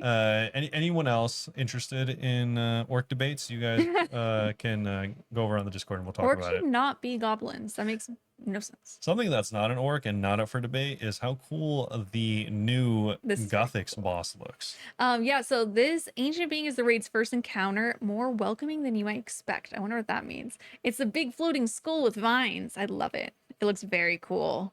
And it just like screams and runs around. It's actually kind of scary. Yeah, I Oh, mean, it shoots a fireballs. lot of people, I think myself included at first, thought this was going to be Guthix. Yeah, I think a lot of people did think that. But obviously they said it's the first boss in the raid, so there's no way it can be Guthix. I hope we're not fighting one of the gods. I don't think I don't well, yeah, I definitely don't think so. Yeah. But I think we could fight like incarnates or like beings possessed by them. Okay, yeah, but not like I don't want to kill the gods. I Because don't I heard RuneScape 3 did that, and I'm like, that's a little too much. Yeah, that sounds dumb. I don't think we fight Yeah, I don't gods. want to. That seems like too much. I don't think anyone wants to fight gods. Mm-hmm. And also, Guthix is like a real G, like he would just kill us. But anyways, we do have a look at him. He does look cool. He's a fire-breathing floating skull. Doesn't get cooler than that. So cool. And they're also planning on having their first awards proposal blog releasing in mid-June, by the way. Hopefully before we go to Germany so we can actually talk about it. We're True. going to have a long episode whenever we're back. Yeah, We might have to do it over multiple maybe weeks. a couple. Yeah. Something almost as cool as that this boss, is so though, cool. especially if you live somewhere not in the US, not in the EU, but more specifically on the eastern or southern part of the other parts of the globe. Mm-hmm. So we have new worlds that have been added Ooh. in the South Africa, Japan, and Singapore regions. This is so cool. That's so exciting for everyone. I'm glad. It is long awaited. True. You could say. That's very exciting. We're going to get more into that whenever we go over the update this week, but that was announced during this. Yes, event. very cool. It's already out. You can enjoy it now. Yeah. The next thing is Game Jam 8. Can't believe we're already on 8. Wow. Yeah. So the game jams is where the J-Mods spend a couple of weeks working on their passion projects and they present them to us and see what we think. It's where we got Scurrius. It's where they also introduced the idea for the incredibly sadistic hunter method where you kill Kiat's babies in front of it to bait it out. That was True. crazy. We did not get that. It's also where they promised us that we'd get dogs like how we have cats and we didn't. Yep. So, but Game Jam's always really fun. I actually really like those episodes. Talking about all the different ideas is really cool. Yeah, So we're going to be having that blog coming out soon, and I'm really excited to go over it. I agree. And something else everyone can get excited about is Deadman. And this is Yeah. just because this is actually going to be the real life one with an invite only clash of competitors. And the teams have actually, surprise, surprise, already been picked. Oh, they were. Okay. Yes, they were already picked. I don't know if they did this like on a video or whatever, but they have already been picked. So you can feel free to go check out the team, root for your favorite content creators because they are all content creators, obviously. And if you even want to, you can see them live. I think there are still tickets for sale in Yeah. the US and Chicago, obviously, at the Rosemont Theater. That's what we're referencing right now. But if you can't make it there, just like us, you can watch it live whenever they Yeah. do it on their, live stream and stuff like that. If it wasn't PvP, I might be more down. True, true, true. Yeah. Anyway, RuneFest. RuneFest is coming back, bringing its biggest, boldest, and best experience yet. They're welcoming a record 6,000 players this year to celebrate and honor 25 years of RuneScape. Whether you're a seasoned max veteran or fresh off Tutorial Island, this is the community gathering of the decade for all. So what can we expect at RuneFest? Old men. Oh my god. Specifically wise old men on 2 grand stages. There's going to be JMod panels, creators, and more. You can hear from people like us. Nah, I'm just kidding. No. We will be there, but Yeah, we'll be there, but you're not going to hear from us. I would not want to do that. I'd be too embarrassed. Yeah. I was thinking about the Chicago event and I was like, I wonder if any of them are going to be a little freaked out doing it in person. Because they're Maybe. all content creators, but you can create content alone on your computer all day. I feel like it's different when you Yeah. are in front of physical people. We already talked about how, because due to anxiety, Port Kazard pulled out of the Deadman event. Oh, was it Port Kazar? Yeah. Yeah. Yeah, which is so understandable. I would as well, to be honest. True. We also have new skill chips. This is a thing that you can do. It's a challenge activity at the event itself, and you get them. They're kind of like collectibles. Unfortunately, I love collectibles, so we're going to have to do that. True. And then also there's going to be additional entertainment. So there's going to be an opening ceremony, and then into the wee night, there's going to be plenty of stuff to do, random events. And if you have friends that are also going, I'm sure there's going to be a lot of RuneScape parties going on Yeah, at yeah, hotels. of course. And then there's also going to be a new questing feature. This is at the event itself. All of this is at the event itself. You can earn real life quest points and go to the high scores, whatever that means. Hmm. And there's going to be goodie bags, which is kind of cool, I guess. Yeah, I hope it's like, oh, that'd be cool if there's like an angel skate pin in it. Sure. I do love those pens. And there's going to be more stuff. There's wait, there's Gillamore. okay, I tried to skip that. There's also going to be cameras. You can get photos in front of the Lumbridge Gates, Grand Yay. Exchange, Varrock Fountain, and stuff like that. That's so fun. They're also gonna have expanded LAN area too. Yeah, I will tentatively say you can come up and say hi to us. No, come say hi to us. I don't imagine anyone knows us there, but No.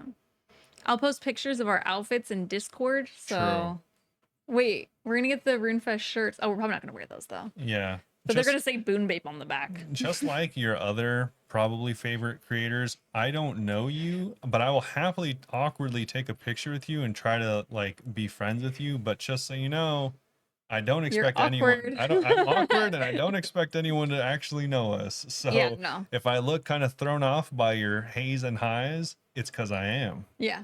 I just assume if anyone says hi to me that they're just being nice and they don't know. Yeah, Like whenever I went to the base party and someone like, I don't remember who, like some creator like said like, oh, Bunebape. And I was like, who told you? yeah, How do you know who I am? true. And also like it's easy for us to yap on here because it's just us. Yeah. I literally all the time forget that like people listen to this podcast. Yeah. And then you guys reply or like show up on the stream, you're like, I love the podcast. And I'm like, listen to that? True. Oh my God. Thank you. It's hard for me to talk to people in real life. So that's more likely what you'll see. I was literally telling Robert that I think that streaming has ruined my social skills. I already didn't have good social skills. But now, because I'm so used to being the only one talking on stream, obviously, I feel like I have to take initiative and be the only one talking in real life conversations. And I don't have anything interesting to talk about. I just like talk about random stuff because I'm like, can't let it be silent. And it's just kind of exhausting. Yeah. Speaking of exhausting, that's it. Yeah, we've exhausted this blog. Yes. So This time I'm actually more, like, or not more excited, but I'm equally as excited as the rest. I'm more excited. This sounds really fun. We're talking about Wyrmscraig. Yeah, Wyrmscraig is the new player-made island that we talked about kind of a little bit last week. And this is also something they took a look at in the campfire video, so you can kind of get a look at it over there. And this is more or less living up to the original idea of a person with so many names. We're just going to only reference them as Gnome, not Gnome Monkey. Not Gnome Monkey, different. This is Rosen McGeet Gnome. Rosen McGeet, aka Screet Mong, aka Maybe we should say Rose. Gnome. We can just say Rose so we don't get confused with the gnome thing. No, because they're referencing them as Gnome. That's true. Okay. So this is Gnome. for this episode alone, they are Gnome. Gnome. So this is going to include a introductory quest, repeatable boss encounter, and brand new high-level Slayer Master, along with 2 new skilling activities. This island is going to be so filled with random stuff. I'm so excited for it. Jam-packed and loaded Yes, with everything you can hope for. To be fair, it's all part of a poll. We're getting the island no matter what, but the poll is just on what activities we're going to get with it. So hopefully all these pass, though. I think they all sound really cool. They do sound really cool. You are going to have to do some sailing in order to even get here. It's in the Unquiet Ocean, requires 62 sailing to access. So make sure to get your sailing up a little bit if you want to try this out. Yeah, they do specify that eventually, though, you'll be able to get a teleport to the island, so you don't have to worry about actually sailing here every time. Thank goodness. Yeah, and you don't have to do the quest to get here, but if you do the quest, then you'll have access to everything on the island, but if you don't, then it will be slightly limited. To be honest, I think you'll want to do the quest when you hear everything. Yeah. So anyway, Fallen from Grace. This is a short experience level quest designed to introduce you to the island. It has a proposed combat level of 85 to 90 since you'll need to defeat a dangerous foe. We've been working closely with Gnome to ensure the quest stays true to his original vision while expanding certain areas that connect with the wider story. Those of you who are familiar with the ongoing vampire storyline may notice a few links within this quest. I wonder what that means. Who knows? Just a bunch of vampires. I feel like it's going to be a person that was killed by a dragon or something. I don't know. Oh, actually, maybe, because maybe the boss is undead. I am almost, well, I mean, I have seen the original idea, so. Yeah, but I think they've changed it a little bit. So, but anyway, requirements for the quest: completion of Pandemonium, 62 sailing, 60 crafting, 47 rune crafting, 53 mining. I don't even know why they put a sailing requirement. You have to sail there the first time. Yeah, okay. Yeah. Cool. The room, the rewards are okay. yeah, I don't know if this is part of the quest, by the way, but there's a picture of a throne room. It's very pretty. It is cool. The stained glass is really It's dope. like a church kind of. It is, and then there's a throne with chains on it, which is curious. True, shackled Okay. to the throne. Yeah. Anyway, rewards. Yeah, 10,000 crafting, 12,500 sailing, 5,000 mining, and rune crafting. Also, you get access to the boss and a new crafting method. You could have used this. I could Did you have read used it? this. No, of course I did. Okay. So this is going to be the new repeatable boss unlock from the quest, and it's going to be inside of the cathedral. Oh, I did not read this part that the boss arena is right next to that throne we were talking about. You're Wow, the boss fight's in a church? yeah. I literally didn't look in the bottom corner. Yeah, the design is really pretty. It does look cool.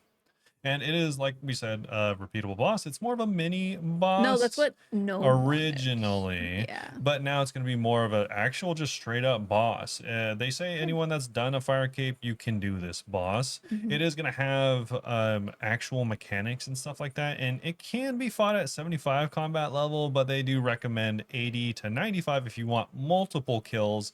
Without And using all your the quest supplies. version will be easier than the repeatable version. Yay! I'm so excited. They don't really go too much into what the rewards actually will be, but they do want to tamper expectations because one of the original rewards that Gnome mentioned was for essentially kind of like a pseudo busted version of the imbued heart. Obviously, the But it was imbued a heart. potion or something, I think. No, it was an wasn't imbued it? heart. Oh, was it actually? I don't Yeah. remember. The imbued heart, obviously, very difficult for some players to get, especially Mhm. Ironman. And this was supposed to be kind of like a tie over for the time being, but they kind of are like, well, that's a little too good and makes Yeah. the forgotten and ancient brews low-key irrelevant. That's valid. So because of that, they are not going to be implementing the angelic heart, maybe Okay. at all. Definitely not the way it was originally intended at the very least. Yes. So they decided to well, they took that away. They just also did decide instead to rethink Gnome's idea of a new Slayer Master Mortimer. They like made More timer is crazy. Mortimer. Yes. There's no way it's Mortimer. That's a real life human name. I thought it was pronounced Mortimer. That's a person's name. Mortimer? It's like like seeing the name Herkimer. Brianna Yeah. and saying like, oh, that's Brianna. Or Brianna. Yeah. That's Either a one name of those. too. It's not Brianna, that's for sure. Mortimer. Mortimer. Why does that sound so funny? It reminds me of the Vine where he's like murder. That's literally what it sounds like. It's goofy. I'm sorry for anyone named Mortimer. Jesus. Sorry, Mortimer. There was a character named that in The Sims, and I was like, oh, Mortimer. Crazy. I never said it out loud. I mean, That was a great I've mistake. never known someone named Mortimer, but I know how to say it. Mortimer's so funny. Anyways, we kept Gnome's original design in mind while making Mortimer's design, you. and we intend that players slaying him will be able to stay on high value heart tasks more frequently. So that's kind of why they're tying these two things together. If you want an imbued heart, you might want to go to Mortimer, is what they're saying. Because every single task that is offered is a mob that has superiors. Every single one. Which it is kind of annoying, I guess, actually, if you want to get superiors to be like, oh, okay, never mind, Cal fights again, whatever. All the way from rock slugs, which I didn't know how to superior, all the way up to necrials. Wow. The first time I got a superior of the Banshee, I literally like jumped and I was like, what is that? Or I think I said like, what the F is that? Because I was shocked. Yeah. It was just standing there pointing at me. Yeah, so anyways, that is what Mortimer is going to offer, but they kind of just like go and add that randomly into this section because the question for the section is, should there be a repeatable boss? Yeah, they really should wait it because right now we're going to talk about, I sure wish we had more timer to talk about this. I'm going to pull the reins back. They do mention you're embarrassing me. The original idea for the reward from the boss is supposed to be a sword. They weren't ready to give us the details on that yet, but they are thinking it's better fit to add one strong unique to the boss rather than two, such as like maybe a sword that has multiple different combat techniques involved with it, which was at least the original idea. Anyway, I sure wish you had more timer to talk about Mortimer. I'm sorry, Mortimer. Mortimer. Anyways, if you want to, It seems I'm so mean if a Mortimer looks. I just thought it was Mortimer my entire life. You're telling me it's Mortimer. Yeah. So I'm sorry. Do you want a fast task or a profitable one, or perhaps a superior creature? If so, Mortimer may be the Slayer Master for you. This Slayer Master, just straight off rip, has a very high requirement. Yes, Rather as it should. Yeah, the focus here though is rather than endlessly skipping tasks until you find the perfect assignment, Mortimer encourages you to commit to the choices you make. AKA, it is expensive to skip 100 points. Yeah, and you cannot Turiel skip. You You cannot. have to do this task. Yeah. So Crazy. as you continue completing tasks for Mortimer, you'll be able to unlock more. And someone said they should call them not modifiers, mortifiers. Mortifiers. That's funny. Yeah. Wait, you skipped like I feel like the main part, which is Mortimer is going to offer you the choice between 2 Slayer tasks, and you get to choose. I think I mentioned that said there's multiple tasks. Maybe you I didn't mention specifically that there's 2 tasks I because think- there's actually more. No, but I think the way you said it or what you're thinking is different from what I'm thinking. I'm thinking you're thinking about the whole list of the superior tasks. I'm thinking it's going to give you 2 different tasks and you get to pick which one you want to do. There is no way in hell I would assume that you could just pick willy-nilly off of a full Slayer task list. Instead of assigning you a single task, it will offer you a choice between 2 assignments, eventually increasing to 3. That's why I'm surprised that they added this, because they made a big deal of being like, we're not going to let you guys choose your task. And then they're like, fine. No, I'm tripping because you thought that I thought you could just pick any 2 tasks from all of the that's not Slayer what I monsters. thought you meant. I was like, what do you think I thought? I thought you were saying that you were talking about, when you were saying task, you were talking about all the mobs available here, just in general, talking about how there's a lot of mobs. I don't know what I'll tell let me you know if anyone later. knows what she's saying. I have no idea. This guy's crazy. But yeah, so I guess if we skipped over it, or I probably skipped over it, but yeah, you do get 2 assignments potentially. One that is more than likely a easier, quicker tasks, and one that is more involved and likely has More a higher level enemy involved. This is kind of, they don't say this in the proposal or anything like that necessarily. They do allude to it kind of, and also we even got further confirmation from Mod Husky that this is essentially trying to allow Turiel skipping in this boss as well. So for instance, rock slugs may be assigned at like, let's say 30 to 50 of them, and you can take that as like a pseudo Turiel skip. Yeah. Or you can still get points. they can also offer like 200 necreals. Yeah. Like some people were worried you'd be choosing between 200 hands and 200 rock slugs. No, there'll always be one. He said more than likely it'll be a lesser number of a weaker mob and then a higher number of a more difficult mob. Obviously, you have to have them unlocked. I really should make a video on how to Turiel skip for people who don't know. It's kind of mention annoying it a lot. and is very meta, so you should figure it out if you don't I'll know make how a to video Turiel on skip. it. I actually wrote down at work that I need to. Yeah. And now they're talking about it so much, I'm like, I feel like I should. But yeah, like Michelle mentioned, you do get a choice between these 2 assignments, and then if you do 100 tasks at this boss, then you get access to a 3rd. Oh, is it 100? Did they say in the video? Yeah. Okay. Well, I don't know if they said that in the video, but it is. You found 100. out somewhere. Yeah, it is 100. And like I said, the requirements for Mortimer are the highest of any other Slayer boss. I hope you have more timer to get 100 combat, 70 Slayer, or 99 Slayer, respectively. Yeah, the 100 combat is the same as Duradel, but you do need the 70 Slayer, which is not.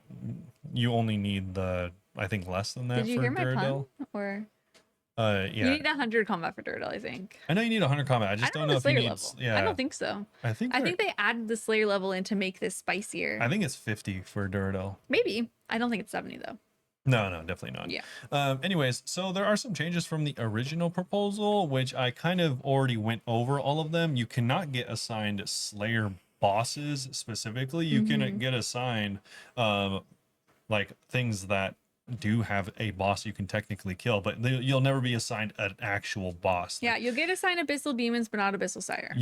Even if you have like a boss unlocked, it's deactivated for this Slayer Master. Mortimer doesn't know what that is. Yeah.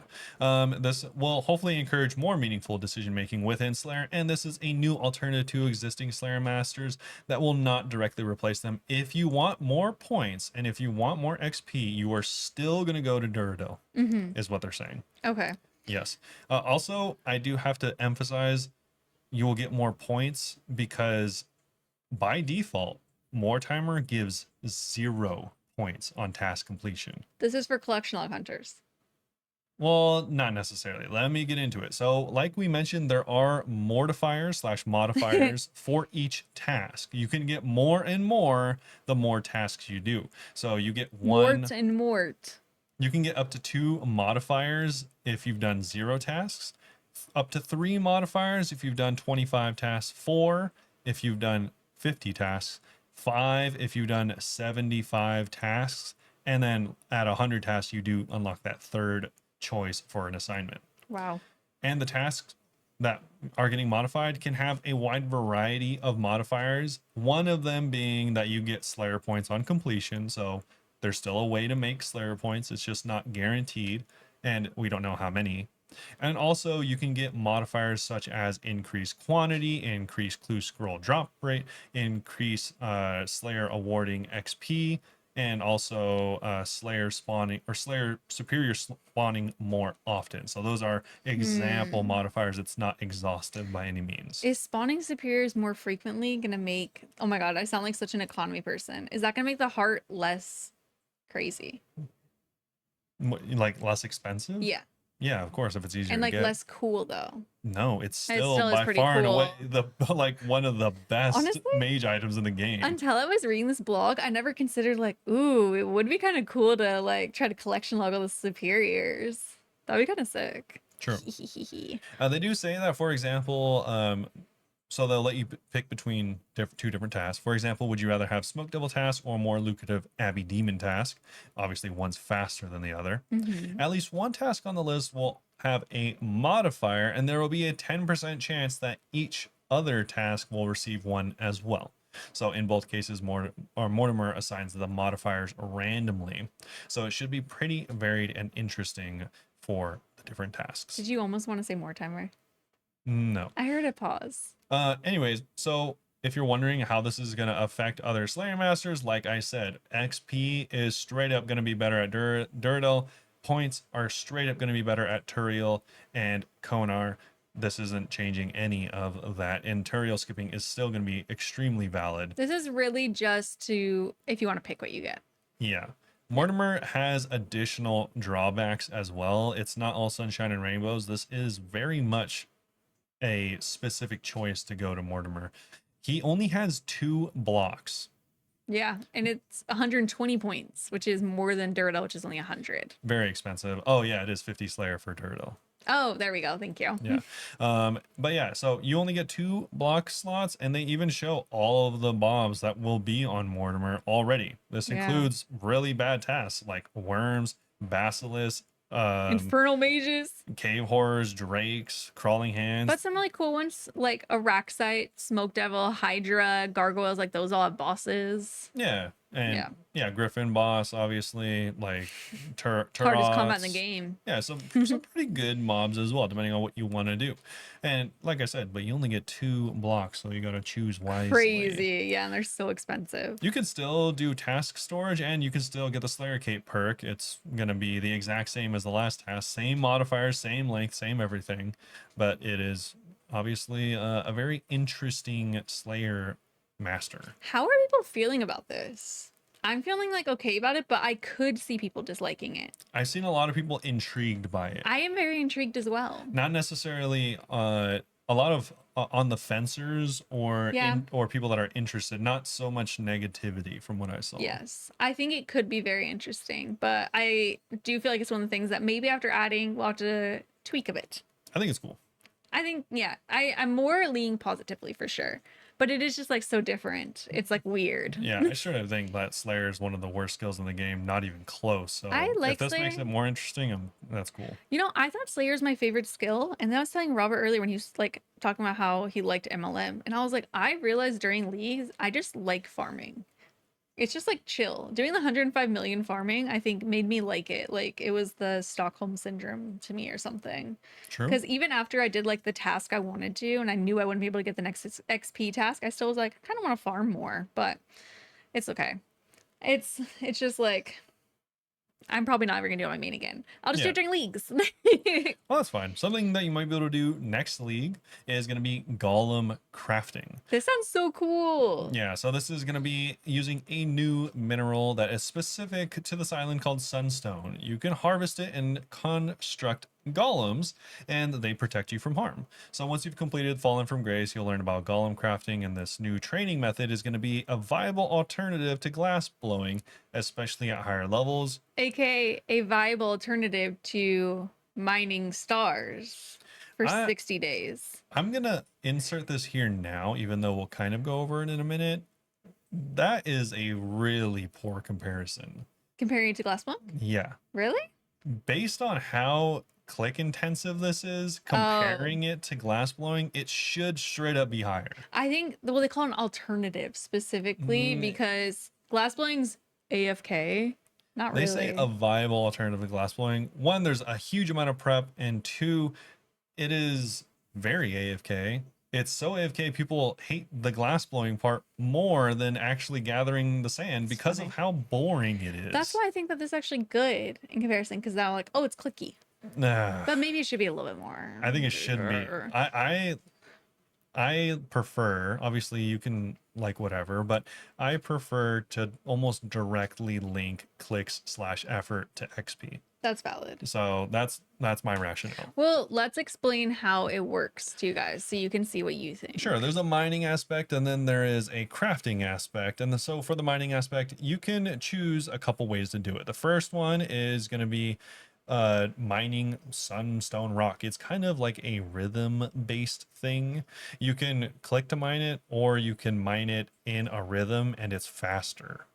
Yeah. So originally you roll every 5 ticks and you'll have a higher chance to succeed if your mining is higher, and it's called momentum.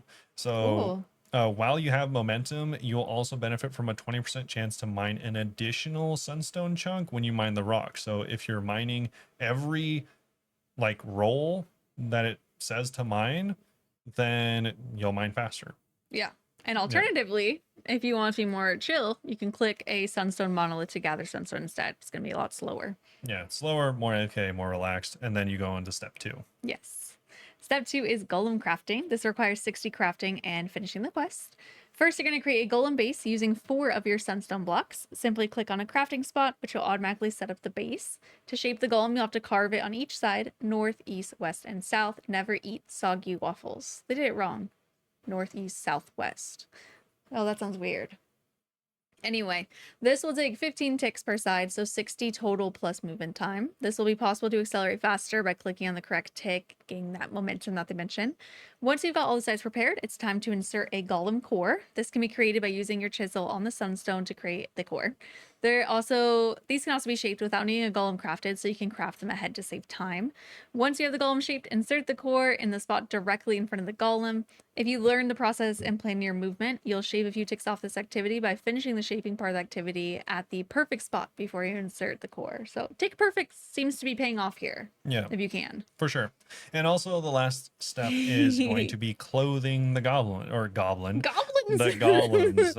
Originally, and I remember this specifically, I feel like I liked it. they were saying that they originally wanted it to be optional, mostly because I think in their original proposal they didn't think that Jagex would be on board for requiring the clothing of the golem. Yeah, the more that I think about, the more I love it because you are clothing it with hunter furs, which are useless. Literally go ahead and Useless. look up any of the fur you get from... Yeah, you get your outfit and then what?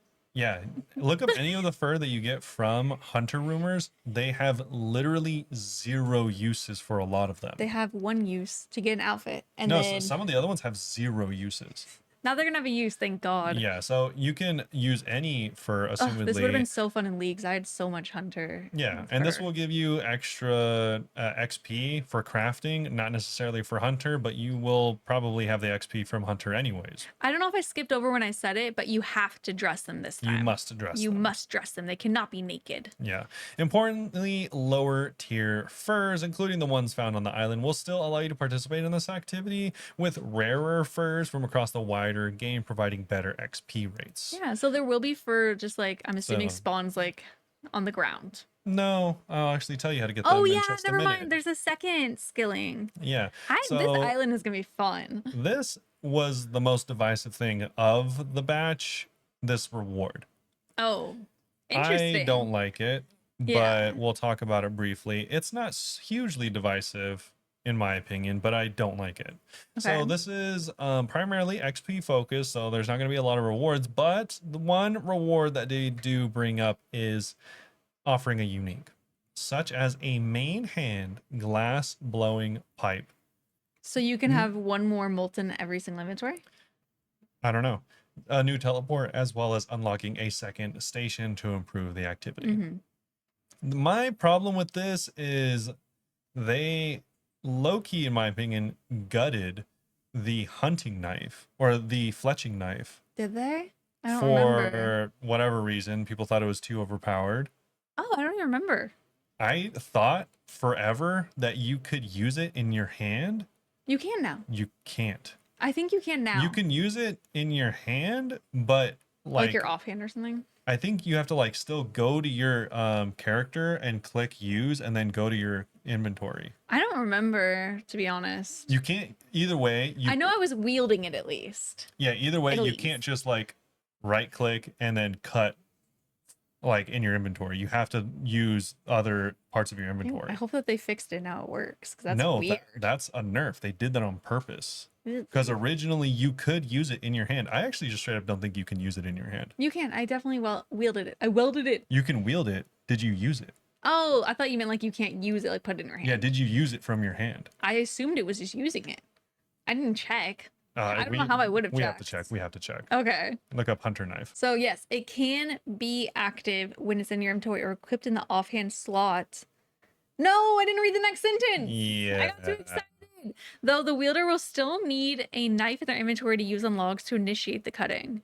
Yes. So you have to have a Why even They wield it if you have to have specifically- another knife in your inventory? That's my issue with the glass blowing equipable rod, because they gutted the fletching knife because they thought it was too powerful. That's so You lame. can't introduce a new item that is the same exact thing, Why? but for glass blowing. They're gonna be like, we got an equipable glass blowing instrument, but you must have a regular non-equipable one in your inventory to use. Yeah. If they Wait, introduce this is this, so silly. you have to revert the fletching knife change if you do this. It's like you have to pick one. You have to either let it be fast and equipable, or just don't even let us equip it. If It doesn't save a spot. You have to, for anyone it that does not save a spot. for anyone that isn't getting it, obviously I'm sure you are. The whole but reason I you would have think to you could equip is to save a spot, you can equip this knife, but then to use it, you have to unequip it. or have something else in your inventory. Sure. If you want to bring a regular knife too. Yeah. That's bizarre. They should just not let you equip it, because by equipping it, you assume, hey, I'm gonna save inventory. Like for instance, you can kind of maybe technically pretend you're saving inventory Yeah. by bringing an axe and the knife and then swapping them so that you don't have to like fully unequip it, like, drop something and then use it. It's basically the same thing. This It's the isn't same doing thing. anything. Yeah, it's the same thing, but I'm just saying if you wanted to pretend. They don't acknowledge if this would be the same, but it would be weird if that worked how we imagine and the fletching knife doesn't. Yeah, exactly. So that's my main issue. Yeah, that's very, very valid. The next thing that is kind of cool, Love the rewards, I hate d- the concept. I do have a problem with this as well. You'll Oh, see.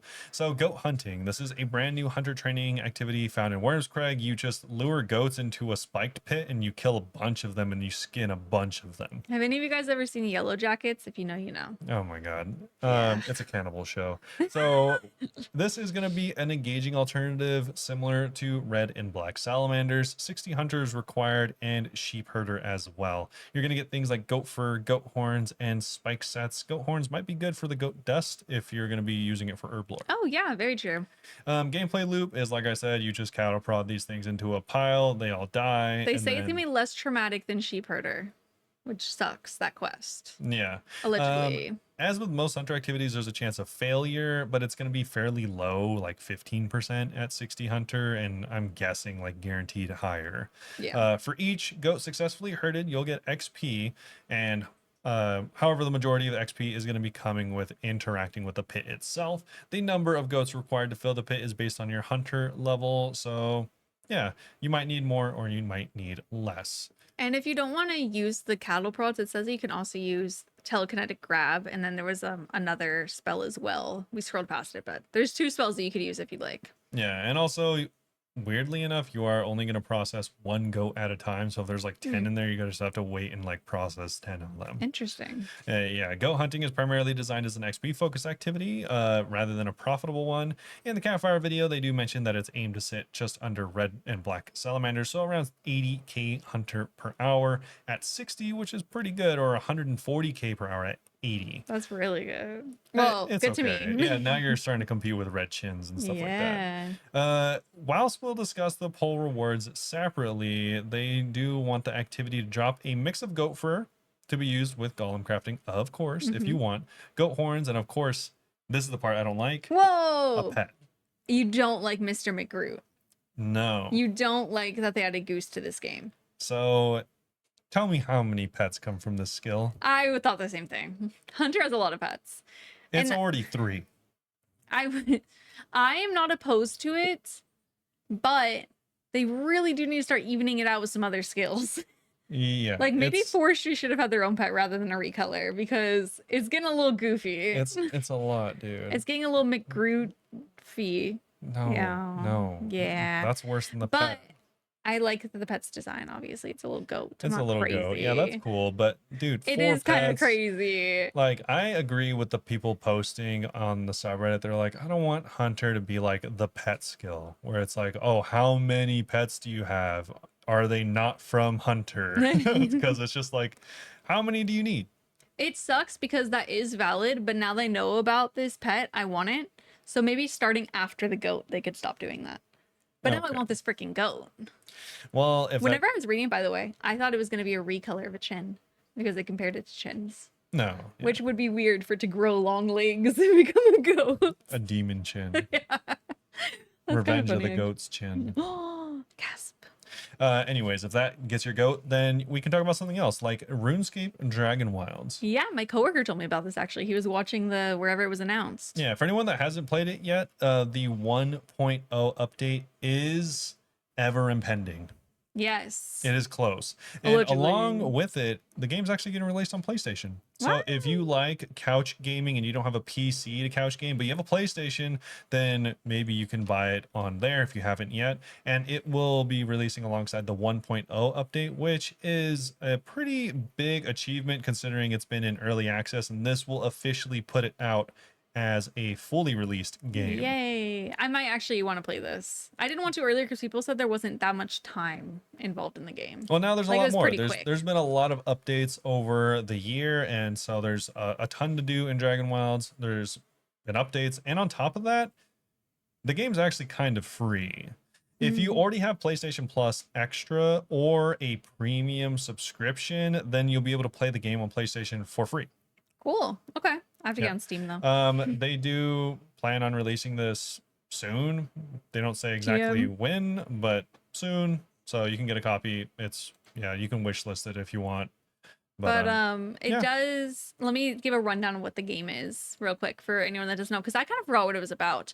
So in this game, you're an adventurer arriving on the long forgotten continent of Ashenfall in the distant edges of the world we know as RuneScape. Stranded after a close encounter with a dragon general, you'll need to gather resources, craft tools and weapons, build shelter, and level up to survive alone or with up to 3 friends. Grind 13 distinct skills all the way to 99. Track down and slay dragons. Use magical skill spells to master your environment, and embark on quest rich with the iconic lore of RuneScape. It's a RuneScape survival game. Like, that's fun. Yeah, that's I cool. think I want to play it Yeah, maybe. eventually. But yeah, it does look cool. So if you want to take a break from RuneScape and play RuneScape kind of, then you can do that. Yeah. And I thought this was like the coolest thing this week because I love Ellie. So they did a community. Ellie is a streamer. Ellie is a streamer. She's actually been on the podcast before. Maybe if I remember, I'll try to like link her episode down below. It was a couple years ago. So they wanted like a community spotlight of the South American community. Ellie lives in Argentina. So she got a little highlight. I thought it was so cool. Yeah, So her actual username is Ledd. yeah, that might be how you recognize her. Yeah, so She's so cool. She's a singer and a dancer too, and like does special effects makeup. She's so cool. yeah, they ask her what got her into gaming. How did you discover old school? Wait, I want to share this story because it was hilarious. Sure. Honestly, most of this though, I spoke with her on the podcast, so I might just link it. But you guys should read this anyway because she's dope.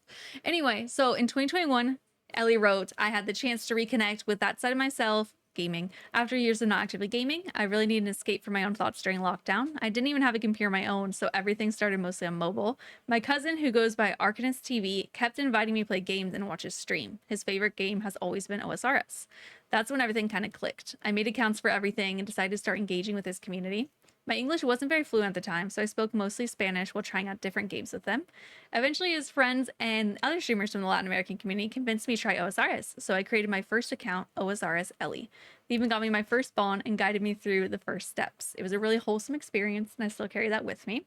But the funny part, the first time he got her on his stream, he said they do a small stream together, which ended up being him sending Ellie into MM2 guideless for the first time, and it lasted 7 hours. She had no idea. Poor Ellie. I joked that it would take 6, and I didn't know that it actually took 7. Yeah, I told him the story, and he's like, "Oh, it probably took 6 hours," and I was like, "Close, actually." That's actually, I feel like that's pretty quick for someone who doesn't play RuneScape to do that guideless. Yeah, I mean, sure. But I mean, she's a gamer. Like, she got like Inferno less than a year after she started playing and stuff, and on crazy ping because we did not have these servers back then. Yeah, now she gets to play with 0 ping, which is cool. Yay! Ellie's so cool. But yeah, it talks about like her community, what kind of stuff she does. It also talks about like her band and her music. I'm really, really happy that they highlighted that. Like, she has her own Spotify and stuff. You guys should totally check it out. Yeah, the band name is called Pasaron Cosas. Yes. I don't speak Portuguese. It's Spanish. Oh, Argentina, not Brazil. Oh, I was thinking Brazil. It means things happen in Spanish, which is a popular saying in Argentina. Yeah, you were thinking Brazilian worlds. Yeah. But yeah, I it's also really don't cool. speak Portuguese. Just separately. That too. And then there's like a picture of her Vorkath inspired makeup. I don't think I showed you, like, how crazy is that That's she cool. did that. And yeah, has a link to her Twitch and stuff. So you guys should really go read that. I will link her down below because Ellie is just like such a freaking cool person. She's so cool and she's so sweet. So you guys should go watch that and like also follow her on everything and stuff to her. And then they do some other highlights of people I don't know. I was just really excited because I know Ellie. Yeah. So shout out to all of them. Hopefully you guys check them out. Yeah. Next up is this week's updates. Yeah. So this week's update is really hype for a similar weirdly related reason. So new region worlds are unlocked today as of making this podcast. So you have already hopefully enjoyed them if you're a user. The campfire came out a week ago, so sorry. We're a little late. There were some we'll say minor bugs in this patch, including the Soul Reaper not working. Yeah, and if there's 2 Renars in the seed box, when you take seeds in inventory, it takes it from the seed box. Interesting. Yeah, there's a few other cold fixes like the POH stuff. But anyways, moving on to like the actual stuff that's interesting. There's been a release of many worlds, not a huge amount, but just enough to hopefully suit all the players that were in these regions. A lot of Asia worlds, thank goodness. So we got 5 new Singapore worlds, 1 free to play, 4 members. South Africa got its single free-to-play and single members worlds. I'm sure there's not a lot of players there, but now hopefully they get less ping. I mean, it might bring more players and they'll have to add more worlds. Yeah. And then Japan also got their own 3 worlds, 1 free-to-play and 2 members with I'm the surprised new... Japan only had 2. I just don't imagine a lot of people I've play had over people there. from Japan pull up in the stream. More than 4,000? No, but I mean, like, most people live like in the US or in Europe. It Yeah. seems like. Anyways, with the new maximum world being 700. Yeah, that's crazy. Did Crazy. you notice they also skipped over 666? They probably were like, let's not demonize any of these countries on accident. Yeah, also due to the fact that it's still being used for leagues. Yeah, but I think that also, like, they probably won't assign it. I don't know. Maybe they will because they'll have to demonize someone. Sure. Yeah. Anyways, hopefully you guys enjoy the worlds. I've seen That's a lot so of people exciting. excited, and the Asia worlds are already popping. We've been waiting for the Asia Worlds. That was like tied with the South American Worlds, on which was going to come first in my mind. So Yeah. crazy. Anyways, we have some more gathering quality of life improvements. I didn't actually read any of this stuff, so I did. So I'm really excited about this. We got some farming updates. So tool leprechauns, you can now right click and deposit all to put all of your tools in there. holy, that's huge. Right? Some of these things would have been so beautiful in leagues. Oh my god, because I don't farm on my main. Also, patch clearing. This is great. You can now dig up healthy plants while they are still growing in the farming patch by using a spade on them. I think we've all accidentally planted the wrong seed before, and you're like, frick, I have to wait hours now. I think I might have, but it was like for XP, so I didn't care. Oh, I did a lot of farming contracts, so it was actually very annoying. Yeah. So this applies to patches where multiple crops can be planted. It will not apply to places that only have one plant, such as like mushrooms, belladonna, etc. You'll receive a warning before digging this up with the option to disable future warnings. As part of this change, planting XP has been moved to either the end of the harvest process, just as the patch is cleared, or the check health stage. To ensure you don't miss out on planting XP should your plant die, clearing a dead plant affected by this change will now award the planting XP you would have gotten. However, bear in mind that if you dig up a healthy or diseased plant before it reaches the check health or harvest, you will lose out on this planting XP.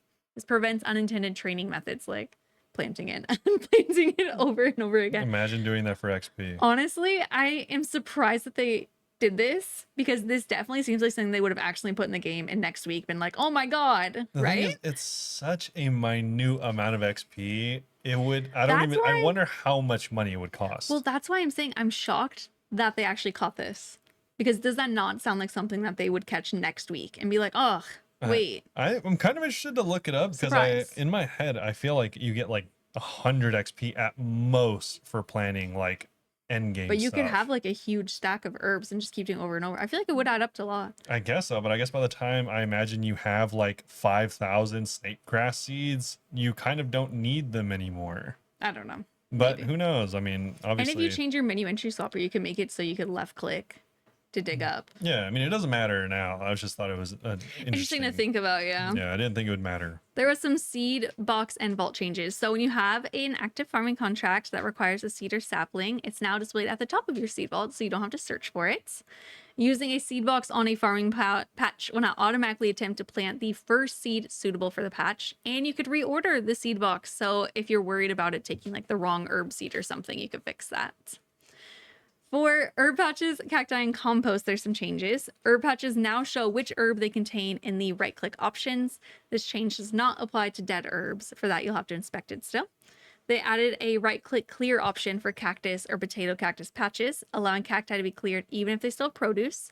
And they reintroduced sulfurous fertilizer, which is made by combining saltpeter, Yeah. and compost to be used Peter. on vine patches when in his city is vinery. What is Vinery. going on? Dang.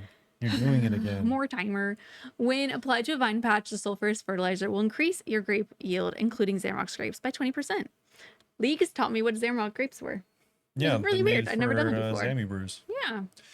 Sailing changes. So that's all for the farming Yeah, that was it for stuff. the farming. I'm so excited about the farming stuff. Yeah, the sailing changes are also pretty big. So the courier tasks will now award 10% more sailing XP, making them a little bit more rewarding for players running efficient delivery routes. They should get noticeably much better XP rates, Mm-hmm. remaining below trial activities such as Gwyn and Clyde. Of course.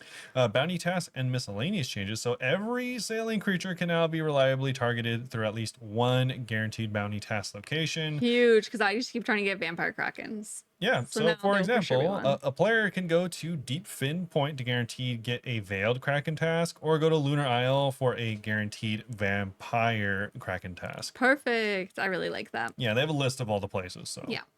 Bounty tasks have been expanded to last significantly longer, reducing the need to return to port as often. Low-key, like, it felt like most of the time was just sailing back to get a new task. I mean, that's the name of the skill. I guess. Most task requirements have been increased by around 5 times, meaning you'll spend more time fighting them, less time returning to ports. Some examples include turns have been from 3 to 15, Barflays to 1, from 1 to 5, and Vampire Krakens from 6 to 30. Big. Yeah. To support these longer tasks, bounty task XP has been rebalanced to reflect their longer requirements. This is interesting. Yeah. I'm curious what you think about this. So, drop rates for the Dragon Cannon Barrel, Dragon Hook, Bottled Storm, and Dragon Metal Sheet, while competing bounty tasks have all been increased. Yeah, so on task, all of them have been practically doubled their drop rate. It's crazy. They also added Dragon Sheets and Dragon Nails to Orca loot tables as well. So, I like that they're adding those places because it was crazy how like inaccessible they were earlier. Yeah, like I said, all the rates are practically double. And for instance, orcas are from 1 out of 100 to 1 out of 50 on task. All this is on task. Frost dragons are 1 out of 100 to 1 out of 40. This is for the Dragon Sheet specifically. Yeah, this is specifically for dragon sheets. I do want to read this part though, because I missed it the first time I read through. Note that the on-task drop rates will apply until you've reached the number of drops to complete the bounty task. This means once you receive the required number of drops, the on-rate task will no longer apply. Also, if you drop, delete, or lose any bounty items, the drop rate will not be extended. So you have to go get the task again, is my impression. Yeah, I mean, it seems It's not going to stay on task after you finish your task. Right? Yeah, I mean, that's what I would That's assume. how I understood it, but I wasn't sure if I was reading it wrong. No, I think if you assume otherwise, it's kind of silly because I'd be like, oh, I got the alchemical hydra task. I should be able to stay at this boss forever. Because it happened to be in the room. No, that doesn't make sense. Yeah. I was just making sure I read it correctly because I wasn't totally sure. Yeah, they're just reiterating that you have to be on task. Mm-hmm. Same thing for dragon nails. You get more of them, but not nearly as much as like 2 times while on task. Yep. So for instance, for frost dragons, it's 5 to 15. Now it's 10 to 20, so just a little bit more. Orcas also now drop them, which before they didn't. This is the crazy part. So the unique drop increases. For instance, the Dragon Cannon Barrel from Veiled Krakens, 1 out of 1,000. Now it's 1 out of 500, and on task, 1 out of 250. So a 4 times increase. Were these buffed too much? My God. No. Wow. No. I'm so glad, I will say, that I green logged this collection log before, because the Bottled Storms, for example, I got 2 of those for 13 mil.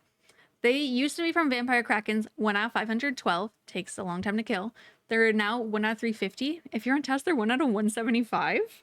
Crazy. I've been going there though for Inky Paint, so hopefully I'll get a couple more, but I'm really, really happy that I got the 2 and got 26 mil because I'm sure they're going to be going way down in price. Yeah.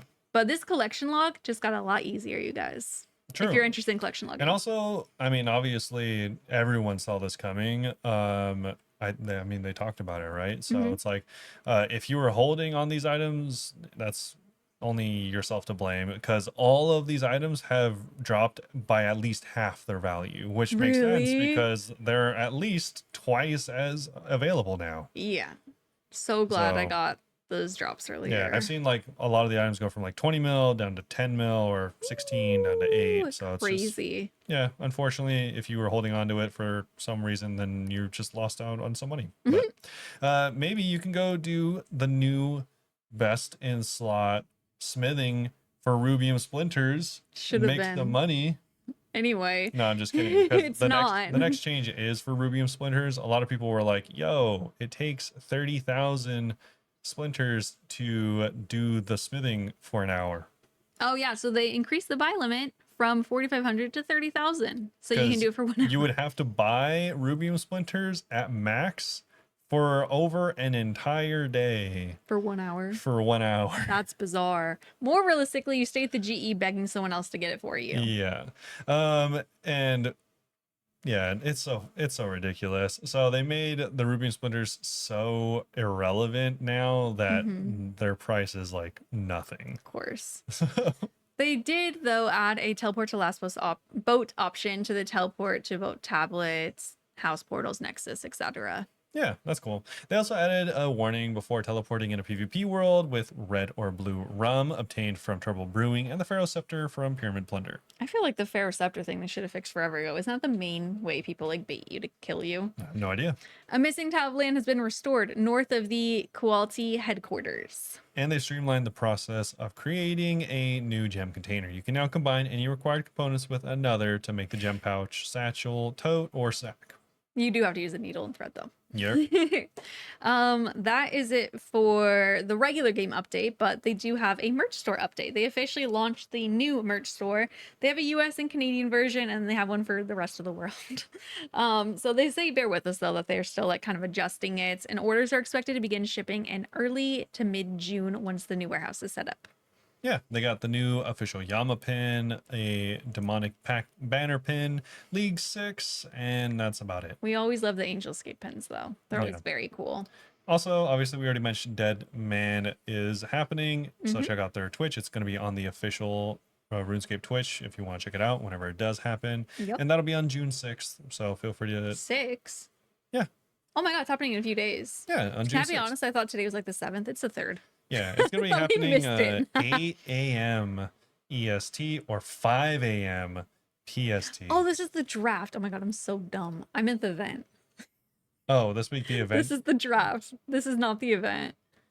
Because they say the live stream to be drafted. Oh, but they already Wait, got right? drafted. I'm confused because why would the event be at 8 a.m.? Is everyone meeting in Chicago having to get there like 6:30? No, it's on June 20th. I don't even know why they What is mentioned, happening on June 6th? because they already got drafted. Like I can go look and like show you what the draft looks like. It's the finale in person. It's not the event. So they're doing the regular, their Oh. little, ugh, that makes more sense. Okay. I thought it was the finale and I was like, I'm so confused. Yeah. Okay. So the actual event does start on June 6th, which is in a few days from now, and then In real life event. that June is at 20th. 5 a.m. PST, and then the real life on June 20th. That's going to be happening in Chicago. Yeah, I was like, there's no way they're expecting everyone, all these gamers, to be up and ready at 8 a.m. and it's in the U.S. So I was like, why would it be at 8 a.m. in the U.S.? I know. You'd have to get there at like 6. Oh my god. From Creator Crafted, their RuneScape inspired merch. They have new LED signs and more. They brought back metal posters, which actually look like pretty sick, to be honest. If you are interested, you could go and check out their shop. You could also use code PACT with any order for an extra 10% off. Yeah, it's kind of cool. Yeah, and that's it for the updates this week. Actually, like, pretty good week. Yeah, Pretty good, I'd say. Very, very good week. Yeah. I'm glad that we were wrong about all the updates. I know. We're wrong in like the best possible way because we are just going to benefit from it. Completely benefit. Anyways, we do have a Q&A to end off on. Yeah, a couple questions this week. First is from Harger on Discord. We are currently in the 5th age. Do you think it would ever be possible that Jagex all of a sudden updates the entire map and takes us into the 6th age, where, for example, certain cities like Faldor might be completely destroyed, some cities are taken over by a different race, maybe Keldgrim now belongs to gnomes, some areas like the West are now more developed? I doubt this would happen unless it's a desperate attempt to revive a dwindling player base. Come to think of it, then there would have to be all new quests too. So I love that Harger is like, listen to this idea. Wait, this idea kind of sucks. Sorry, distracted by a cat trying to attack another cat. Anyway, I don't think that this is something that they would add. They're fighting. I'm just gonna try. They're playing, not actually fighting. I'm trying to ignore them. I think I would just rather have quest where stuff is changing. I don't want the entire world to change. I don't want that much change. I think that would be kind of overwhelming. And I think there has to always be that nostalgic part of RuneScape because that's really what brought us all back. And if we lose the nostalgia aspect, then it's a lot less cool, Yeah. in my mind at least. Yeah. Less like warming my heart. I think if that happens, it's not OS. Yeah. Yeah, I would agree. That's too big of a change. You might That's like as RuneScape well. 4. I think if they did that, they could introduce a new system that completely overhauls combat, and then they add hotkeys to Maybe the they combat. add it like name like EOC or something. You couldn't even do the whole name. I don't remember the It's name. the evolution of combat. I literally could not think of it in my head. Oh man. That's so funny. I could Anyways, not. I don't think they'll do this type of update. The only possibility I could really foresee of something similar to this, WoW does it, and I don't like it in WoW either. Actually, a lot of like games, shows do it where they have an alternate reality, a different timeline. Oh yeah. I hate I don't time like travel that. because it never like really makes good sense. And you know what? They always end up back to the same. It's like always like a nothing episode on shows. Yeah, it's like they end up where Where they like, began. the best outcome is nothing happened. Yeah. It's weird. It's like, wait, that was entertaining, but nothing just moved forward. There's a pause. It's like, and it's always really hard to follow. Yeah. I could see like parallel universe vibe, but like maybe in a leagues. Like you get teleported to If it's another world. temporary, yeah, sure. I But could that's see it like so much temporarily. work to rebuild a world for a 2 months. temporary thing. Yeah, no, they would not want to. Yeah. That's the only way I could see working. Otherwise, I think people would be pissed off. That's too different. I think. Yeah, I think so too. It is a cool idea, and I think they could do a version that doesn't like suck. I don't think it would be like like well liked or anything like that. But I think, yeah, if they did like the alternate reality type of thing, It's the only way. it could work. Where it's like, Yeah. you know, the typical thing where it's like you walk out of Varrock or out of Lumbridge and someone's like, "Oh, you have to help me. I'm your grandpa," or I'm Come your, through this portal. no, it's like I'm your son's son and I have to find you because, you know, we need help in the future. It's like goofy. Yeah, something like that. And then it's like you go and help them and then you come back and nothing's happened. Yeah. But It'd be too much. yeah, It'd be too much. that's a lot of work. Mm-hmm. They do that. They kind of integrated it okay in WoW just because it's been so long at this point. It's been in the game since like the original game, Loki. Oh yeah. Um, Having and in the they've game done longer. they've done more it over and established. over again. The only cool part is now if you the game's had like 20 expansions or whatever. So the cool part is if you want to level in like the 5th expansion and the 3rd expansion, then you can go and talk to this character. Her name is Chromie, like Chronomancer, like they manipulate. Chromatic. Yeah, they manipulate time. And she'll actually change the like the overworld to different because the overworld gets changed per expansion sometimes. Yeah. So it'll change it based on where you want to level. It's really weird. So like areas that are like destroyed, you can go back to the time it wasn't destroyed and then level there. That is really weird. Yeah. It's kind of cool Bizarre. and it mixes it up. So instead of like having to level this character, your 20th character through like the same zones over and over again, you can do entirely different experience every time. Yeah. Sounds very hard to just implement all of a sudden though, for sure. No, to explain it to someone would be impossible. Yeah, no. But as like an experienced player, it's cool to like have the option. Okay. But yeah. Last question is from Matt on Discord. What is your favorite console video game you could play in split screen? I was never much of a console gamer. The only game I can even think of is Mario Kart. But I love Mario Kart, so I feel like that's a solid answer. Mario Kart's really fun. Okay. I cannot think of other games. Oh. I mean, I think I played like a shooting game with my stepbrother before, like when I was a kid, but I didn't enjoy it. Like I don't know how to like play those games, so I kept like swerving around trying not to get shot. Okay. So Respect. I enjoyed Mario Kart more than that. That's really cool. Yeah. What do you think? I feel like it has to be like maybe the OG Halo or Halo 2, because that was still when the game Halo 1 there was only split screen. I think Halo 2 is one of the first games on Xbox Live. Really? Yeah, I never really had an Xbox. Yeah. It was Yeah. one of the first games on Xbox Live. So I was like, that one was also cool. But I mean, the classic ones is James Bond, GoldenEye, 007. That one you could do split screen?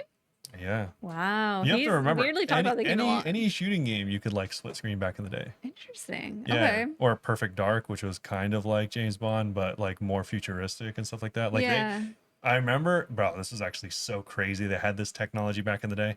But they had the idea to put this gun in the game that shot a rocket, and then you looked through the eyes of the rocket and could like steer it.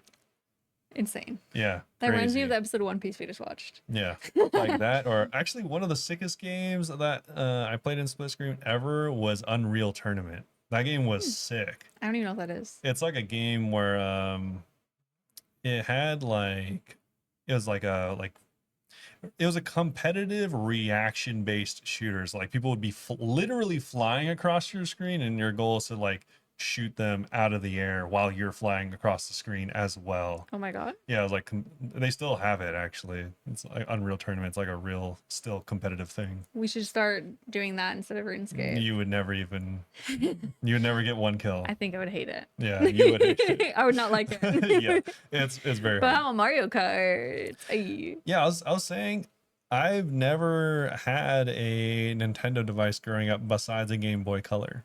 We had a Game Boy.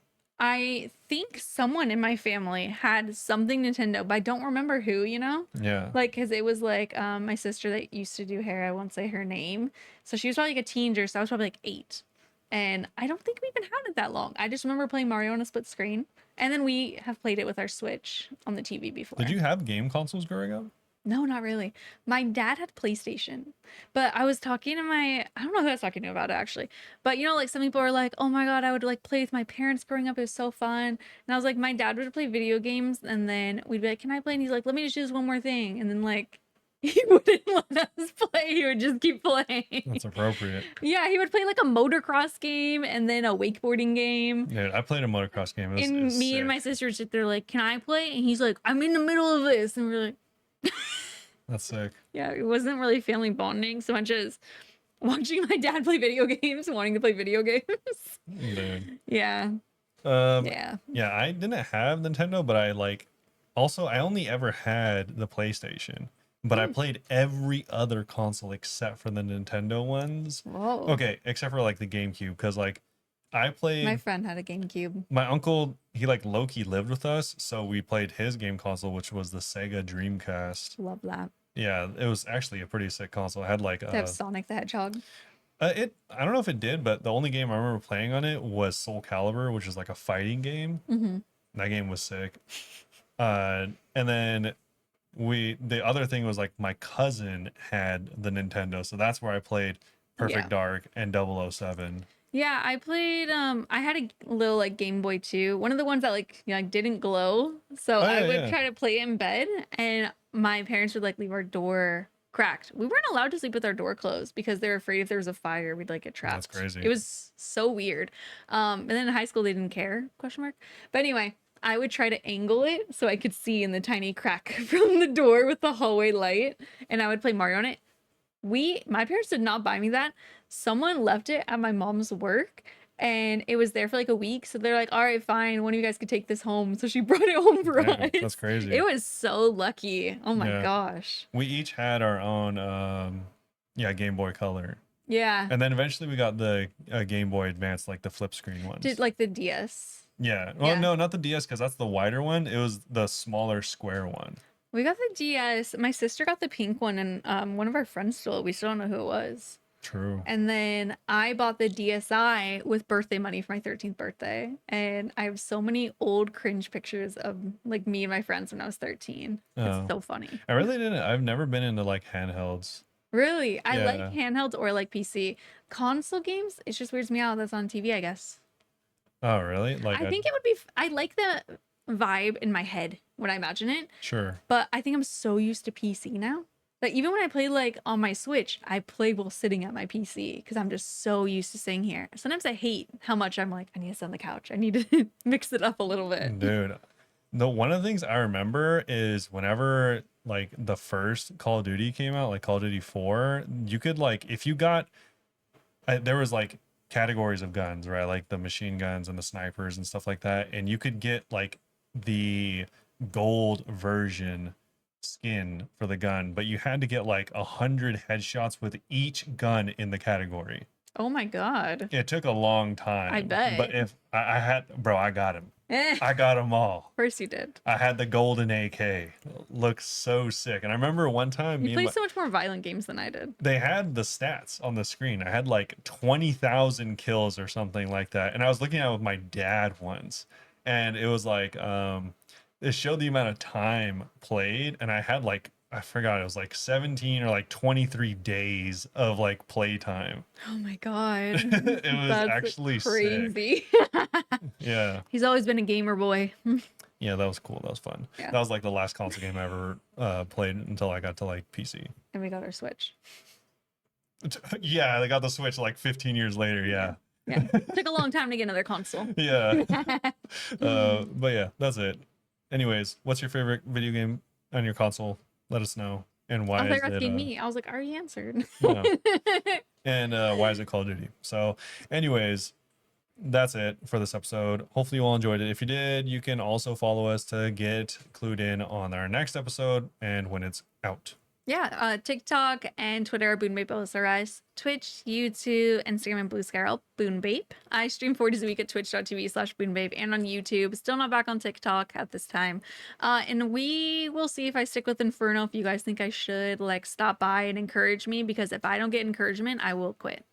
Straight Nice. up. Yeah. So stop by Good. and let us know if you want a bingo. Yeah. Hopefully you all enjoyed it. And if you did, we'll see you all. Very soon. Bye-bye. Bye-bye.